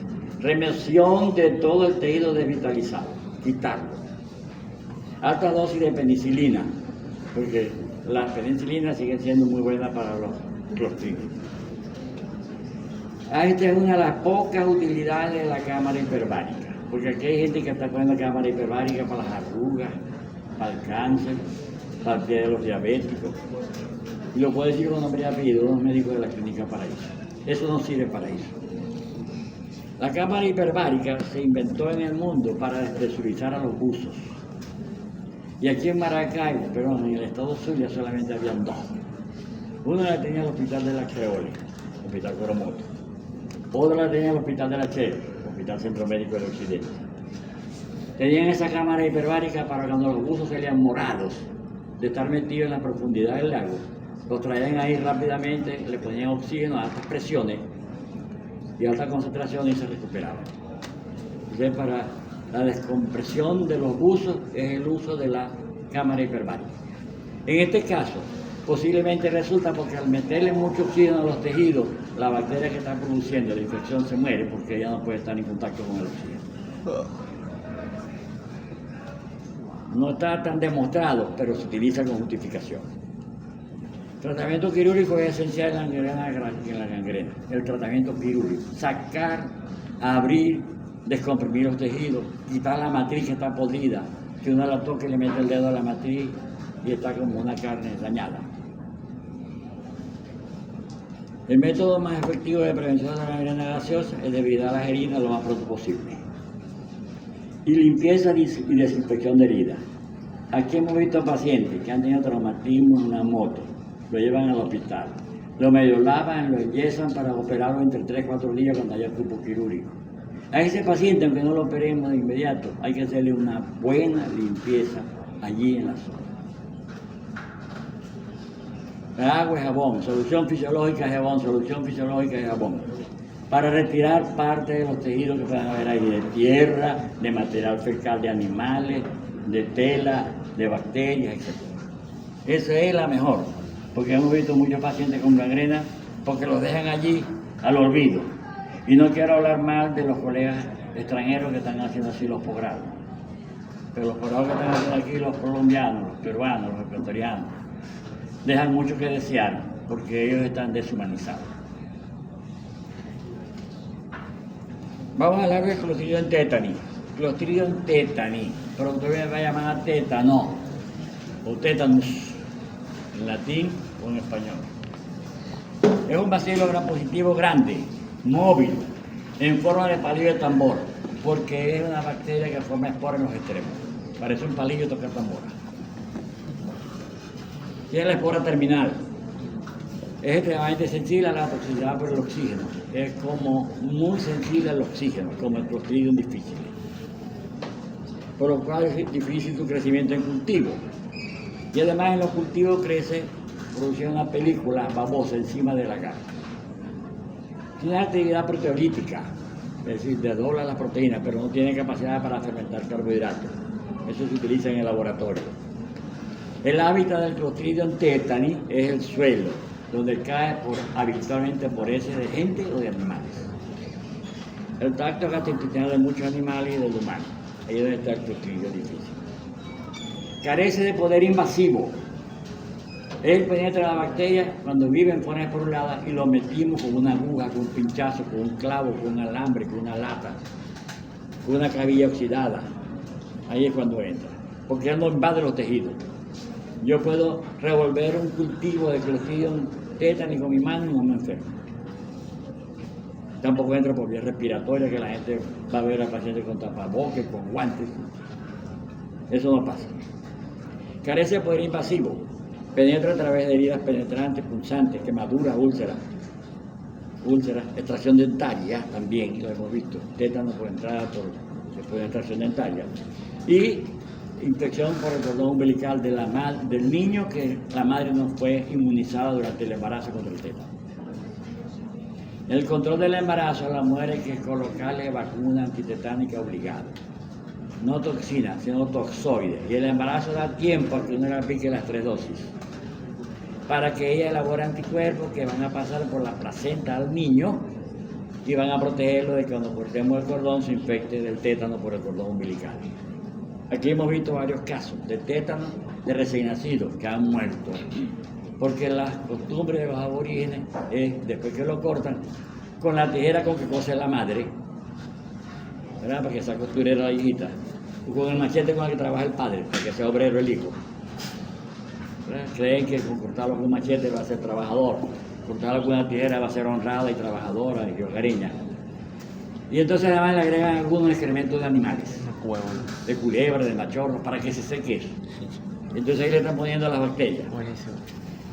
Las esporas germinan en un tejido desvitalizado, ya dijimos con un pH de observación de cercano a los 10, porque la del tejido normal es cercano a los 120 milivoltios. El Clostridium tetani produce una toxina que se llama tetanolicina. que es una toxina oxígeno lábil y se parece a la toxina O del estreptococcus pyogenes, la streptolicina O, y a las hemolicinas del Clostridium perfringens y de la Listeria monocytogenes. Una toxina oxígeno lábil, la tetanolicina, porque produce otra toxina que se llama tetanoespasmina, que es una toxina termolábil, también es una neurotoxina y está codificada por un plásmido no conjugado. Esa es la responsable de las manifestaciones del tétano, la tetanoespasmina. ¿Qué produce la toxina tetanoespasmina? Se disemina a lo largo de los nervios, desde el punto de la herida por donde penetró, en el pie, en la mano, etc., por vía axonal retrógrada hacia el bloqueo de la placa neuromuscular, donde está, según los gangliósidos, suprime la liberación de neurotransmisores, genera hiperreflexia, reflejos aumentados cuando se los estimulamos, espasmos musculares, el paciente está contraído, incluso con contracción de los músculos maceteros, como si estuviera burlándose de nosotros, riendo. Y parálisis espástica. El paciente está para decirle queremos enderezar el brazo y no podemos. Parálisis espástica. La unión de la toxina a la placa neuromuscular es irreversible. O sea, la recuperación depende de la formación de nuevas terminaciones axonales y demora mucho tiempo. Ahí puede haber tétano local generalizado. Fíjense, la periodo de incubación del tétano es de 4 o 5 días, hasta 3 o 4 semanas. Es decir, si nosotros tenemos un paciente que tiene una herida potencialmente tetanígena que conduzca al tétano, no vamos a inmunizarlo con toxoide. Porque el toxoide, la primera dosis no estimula la producción de anticuerpos. Se necesita una segunda dosis al mes y otra tercera dosis a los 3 a 6 meses para estimular la producción de anticuerpos. Y ya el paciente le dio tétano o se murió. Entonces, el que tiene una herida peligrosa de desarrollar tétano, hay que inmunizarlo con antitoxina tetánica, de una vez. Darle los anticuerpos elaborados por otro ser, por un humano, toxina tetánica humana, o por un buey o de bovino. También la hay de esquina. Entonces, la incubación puede ser corta, pero también puede ser larga. Como no sabemos, cuando hay una herida potencialmente tetanígena, que trabajando en una hacienda, por ejemplo, lo pisó un caballo y le partió los deditos de los pies. Entonces ahí es una herida potencialmente tetanígena, eso es limpiar la herida y administrar una vez antitoxina, o sea, el protector ya elaborado por otro, es el que lo protege, la antitoxina para que inhiba la acción de la toxina. Porque con el toxoide lo que hacemos es inducir la producción de antitoxinas, para que él las produzca, pero eso demora. Entonces, tétano generalizado, generalmente hay músculos espasmódicos que involucran a los músculos, al sistema autónomo nervioso. Es severo y la enfermedad puede producir arritmias cardíacas, fluctuaciones en la presión arterial, deshidratación, etc. Y el tétano localizado, entonces lo que vamos a ver son espasmos musculares que están restringidos o localizados al sitio primario de la infección. El paciente puede decir lo que siente son unos calambres en el sitio, como un cosquilleo, en el sitio donde se cuyó hace 2 semanas. Ese paciente va a desarrollar tétano o ya tiene un tétano localizado. Y el tétano neonatal que se presenta como una infección primaria que involucra a la herida del corte del cordón umbilical y tiene una alta mortalidad, el tétano neonatal. Se saltó una. ¿Cómo hacemos el diagnóstico? Otra. Ajá. Por la contracción tónica de los músculos voluntarios, especialmente el músculo más fuerte del hombre es el músculo macetero. Por eso hacemos una gran presión de prensa para masticar y romper los alimentos. Músculo macetero. Entonces tiene contracción tónica de músculos voluntarios, sobre todo los maceteros. Cualquier estímulo externo puede producir en el paciente convulsiones, espasmos musculares generalizados y convulsiones. Hicimos pediatría en el hospital universitario, casos de pacientes con tétano, niños que estaban en incubadora y las enfermeras llegaban a colocarle un suero y antes, para completar catéter de la venoclisis, lo llenaban con el suero y caía algo al suelo. Eso era criadero de hormigas y las hormigas que estaban ahí picaban a los niñitos y los hacían funcionar. Porque eso pasa. Ya han visto que la gente va a poner un suero y bota un poco, eso no debe hacerse. Entonces, contracción tónica del músculo voluntario y cualquier estímulo puede precipitar los espasmos. Hay trismo, que es contracción de los músculos maceteros. El paciente parece que se estuviera riendo o llorando, o riéndose de nosotros. Los músculos contraídos, ahora la boca, no se puede. Contracción de los maceteros, rigidez de la nuca, como está ese paciente ahí, o el niño con rigidez de los músculos paravertebrales. Musculatura paravertebral, como está ese, asumiendo el aspecto de una C, para todo pandeado. El paciente está consciente y habla con nosotros, y habitualmente muere por interferencia respiratoria. El cuadro es grave y de alta mortalidad, o sea que ese hay que poner el tratamiento a ese con antitoxina de una vez. Hay la humana, se llama antitoxina humana antitetánica homóloga, y hay la elaborada en animales, que se llama heteróloga, que es más barata, pero más riesgosa de producir reacciones alérgicas. Y esa es la que usamos aquí, porque ahora Venezuela es otro, ahora es un país muy pobre.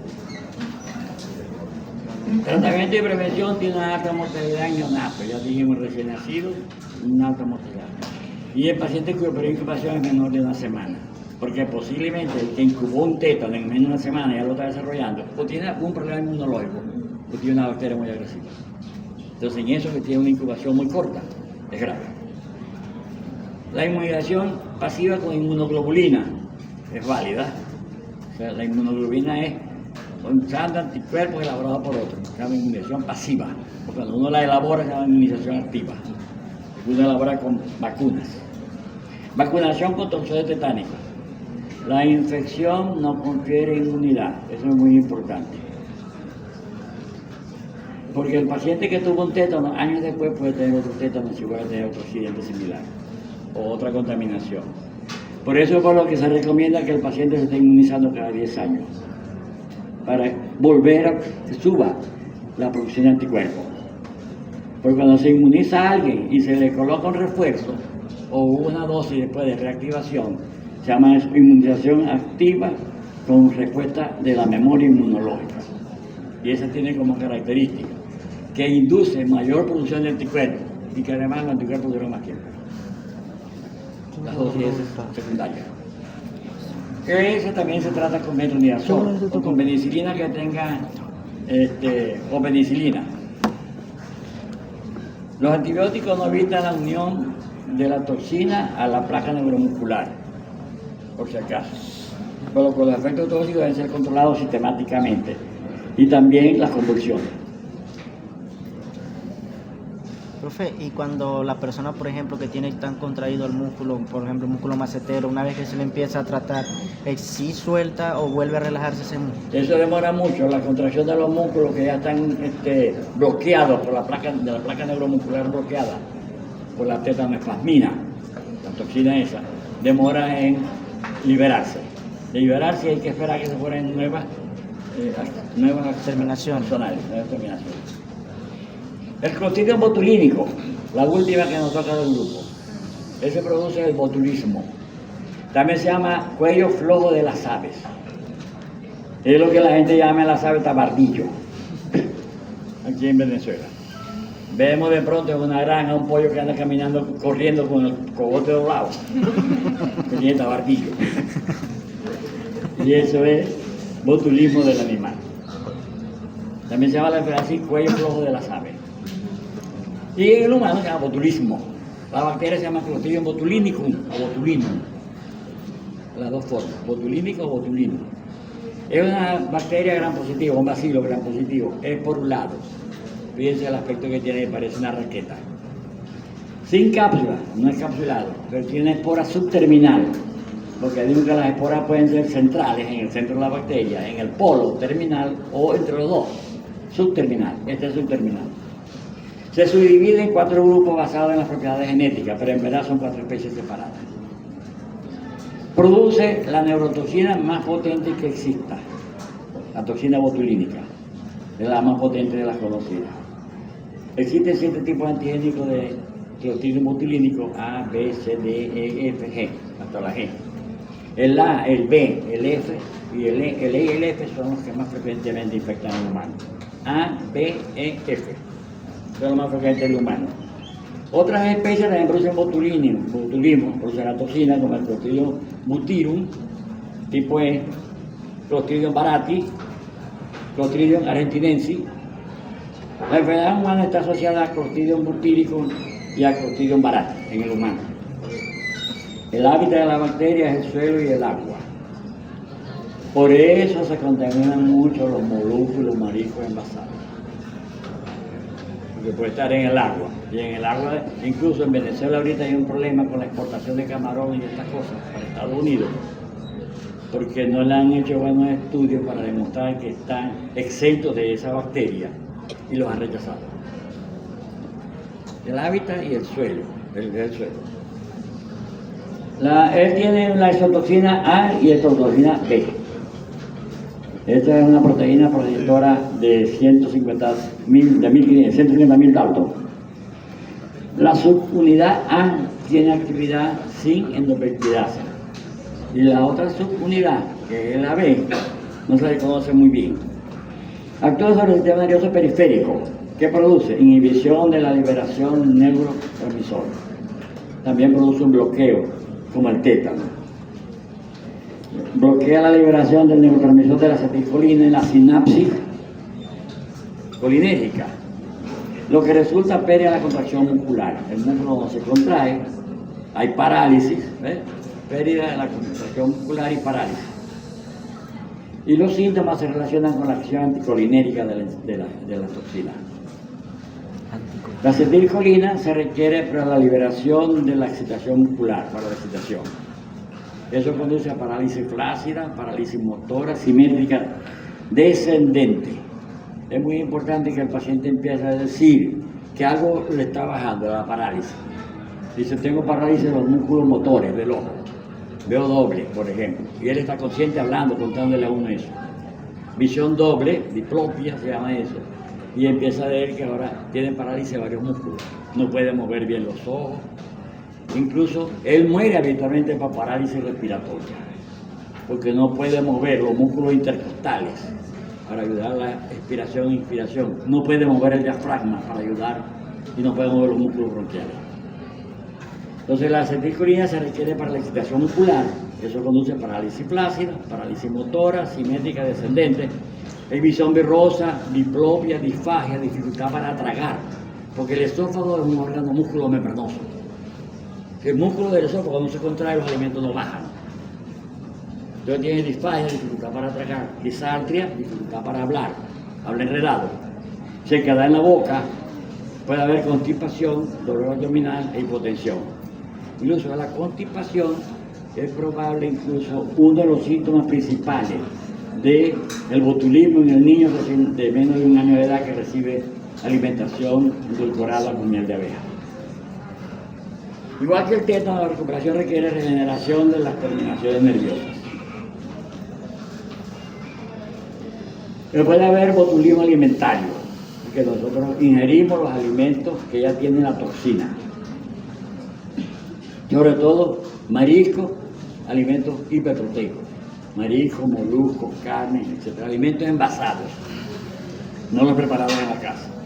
El paciente tiene debilidad, vivimos, mareo, y 3 días después de la ingestión. Eso ocurre más o menos a los 3 días de haber ingerido el alimento, que está contaminado con la toxina y tiene parálisis flácida. No hay fiebre, el paciente acude a un médico porque tiene esa debilidad, mareo, pero si uno lo interroga, ¿qué ha comido? Él dice, me comí una sardina enlatada que estaba bombada, o un jamón que estaba envasado en mi casa. Es muy importante el interrogatorio para hacer el diagnóstico de cualquier enfermedad. Entonces, y el paciente va a tener parálisis flácida, ya dijimos muerte por parálisis respiratoria. Si no lo intubamos va a morir. Hay claridad sensorial durante la enfermedad, el paciente está consciente, conversando con nosotros, diciéndonos las cosas que tiene. La acción de la neurotoxina es prolongada e irreversible. La recuperación completa ocurre en meses o años y la mortalidad es muy alta. Puede reducirse a 5 o 10% si hay tratamiento de soporte ventilatorio, de la infección, etc. El botulismo del infante, que es otra forma de botulismo alimentario, ocurre en niños que habitualmente reciben alimentación en la que se endulcora con miel de abeja. La bacteria no sobrevive en el intestino del adulto gracias a la microbiota de nosotros. Entonces nosotros podemos tomar la bacteria del Clostridium botulinicum, tomada la bacteria, y no produce toxina porque no sobrevive.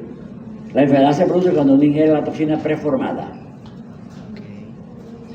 El inicio es con constipación, llanto débil y fracaso para ganar peso.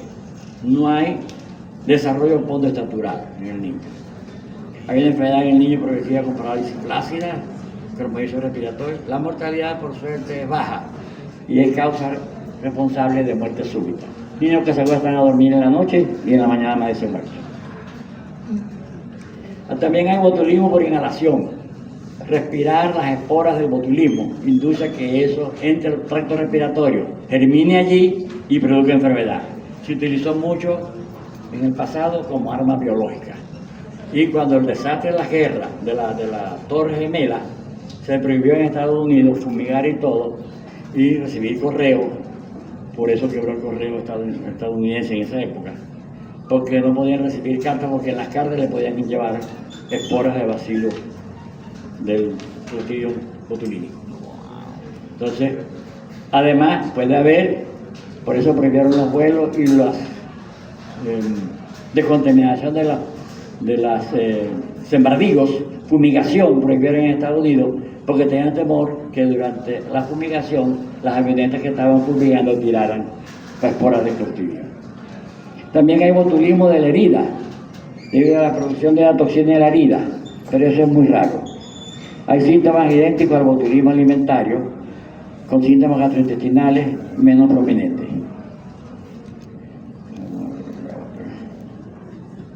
¿Cómo hacemos el diagnóstico de laboratorio de botulismo? Botulismo alimentario, detectando la toxina en el alimento suero, en el alimento que el paciente no ingirió.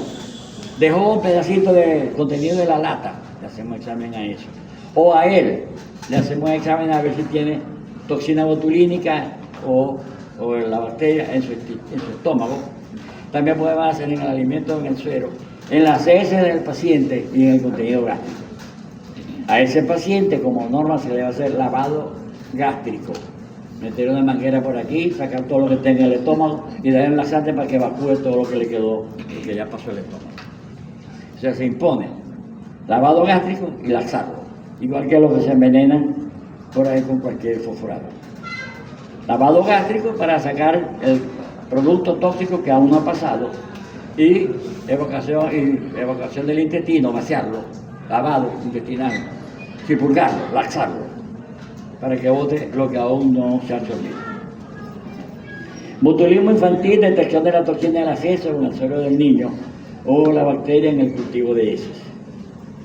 Botulismo de herida, detección de la toxina en el suero en la herida del paciente. Ensayos en alimentos de sensibilidad menos por ciento, si lo vamos a buscar en los alimentos. Aislamiento en cultivo, es muy difícil demostrar el Clostridium en el cultivo. Otro método de detección de la toxina son por ELISA y la reacción de la polimerasa en cadena. El tratamiento más importante es el soporte ventilatorio adecuado. Darle soporte como se hacía con los pacientes con coronavirus. Lo que está fallando, algunas fallas orgánicas que son multisistémicas y las recuperamos. El pulmón, la presión, etc. Eliminación de los organismos del tracto gastrointestinal, ya dijimos, a través de lavado gástrico y relaxante para eliminar el que todavía tiene allí. El tratamiento es con metronidazol o penicilina. Nuevamente, los clostridios, como dijimos, son muy sensibles a la penicilina. Y para los clostridios, que es para los que se utiliza el metronidazol, fundamentalmente. Porque aquí lo usan para cualquier infección de pie, diabetes, etc. Uso de antitoxina trivalente para inactivar la toxina que anda circulando y que aún no se han unido a las placas. No se producen niveles adecuados de anticuerpos después de la enfermedad. O sea que el paciente que tuvo botulismo, si vuelve a pecar y vuelve a ingerir un alimento contaminado, puede volver a desarrollar botulismo. ¿Cómo hacemos el tratamiento de cualquier infección bacteriana por anaerobio? Lo más importante es drenar cualquier acceso o colección supurada. Ya lo hemos dicho nosotros, con los bacteroides. Resección del tejido necrótico y tratamiento antimicrobiano. Los antimicrobianos pueden ser antibióticos o quimioterápicos. Cualquier sustancia que se opone al crecimiento o desarrollo de un microbio se llama antimicrobiano. Cuando ese antimicrobiano lo elabora el hombre, es un producto químico. El trimetopril sulfa, la quinolona, la macrodantina, son antimicrobianos. Y son antibióticos cuando esa sustancia la elabora un microbio para matar a otro. Eso es antibiótico. Por cierto, que eso lo vamos a decir cuando me toca hablar sobre un punto que me pusieron para la jornada que le dije ahora. Tratamiento antimicrobiano ideal con penicilina, salvo donde se sospecha participación del Bacteroides fragilis. Porque dijimos que el Bacteroides fragilis habitualmente es penicilino resistente. Podríamos generalizar que es tal vez el único de todos los anaerobios que es penicilino resistente y es para el único que no está indicado. Para los demás está indicado penicilina o sus derivados, ampicilina que actúa igual, una cefalosporina, etc. Agente antimicrobiano resistente a beta-lactamasa y activo frente a los anaerobios. Entre ellos están la clindamicina, el metronidazol y el cloranfenicol. Cloranfenicol ha desaparecido del uso en humanos. No se consigue cloranfenicol para humanos. Cuando una medicina se evita su uso en humanos, se le permite usar en animales. Solamente hay cloranfenicol para animales actualmente. Aunque algunos laboratorios lo siguen haciendo. Pero quiero hacer mención al cloranfenicol porque es el único antibiótico que se ha descubierto en Venezuela. Ese es el cloranfenicol. El cloranfenicol se descubrió gracias a la acción del doctor Enrique Tejera París en combinación con mi profesor, el doctor Adolfo Pons. Yo fui alumno de Adolfo Pons y después trabajé con Adolfo Pons 15 años en el departamento. Entonces ellos descubrieron que los aborígenes de la Sierra Imperial y los aborígenes de la cordillera de la costa, cuando tenían un aborto séptico, una muela infectada, cogían una mata, la hervían y se tomaban esa agua de esa mata. Y se les quitaba la fiebre y se mejoraba la infección. Al doctor Enrique Tejera se le ocurrió enviarla a Inglaterra y un laboratorio inglés, demostró que había un hongo que producía una sustancia que era antimicrobiana. Ese hongo se le dio el nombre de Venezuela. Se llama Streptomyces venezuelae o venezuelensis. Y ahí salió el cloranfenicol, que es la medicina que salvó más gente en la Segunda Guerra después de la penicilina. Entonces, nunca utilizar aminoglicósidos. Ya dijimos cuáles son los aminoglicósidos, porque todos son aminoglicósidos resistentes de manera natural, genéticamente resistentes. Más bien puede favorecer el desarrollo de ellos, porque le quitáis los otros microbios que pueden estar en cooperación con él y los dejáis ellos solos. Yo creo que ahí terminamos. El diagnóstico microbiológico de infecciones por anaerobio. Recoger una muestra para cultivo, evitando microbiota, es aspirando con jeringa, abriendo los accesos, tomando muestras directas, o biopsia del tejido para hacer cultivo también. El transporte de la muestra debe ser inmediato para evitar la muerte de la bacteria por el contacto con el aire. Hay que avisar al laboratorio que vamos a buscar anaerobio, porque si no, no lo buscan. El examen directo de la muestra para hacer coloración de Gram, porque eso nos da una idea preliminar si es un bacilo gram negativo anaerobio, si es un bacilo gram positivo anaerobio, si es encapsulado o no encapsulado. Y ya nosotros sabemos, por la coloración de Gram, por el aspecto, por el tipo de infección, por la producción de gas, que es un anaerobio. Se deben inmediatamente sembrar medios enriquecidos que tengan vitamina K y hemina. Se identifica mediante pruebas de la colonia, mediante pruebas bioquímicas, mediante la morfología de la bacteria, y es muy importante hacer la sensibilidad a los antibióticos, el antibiograma.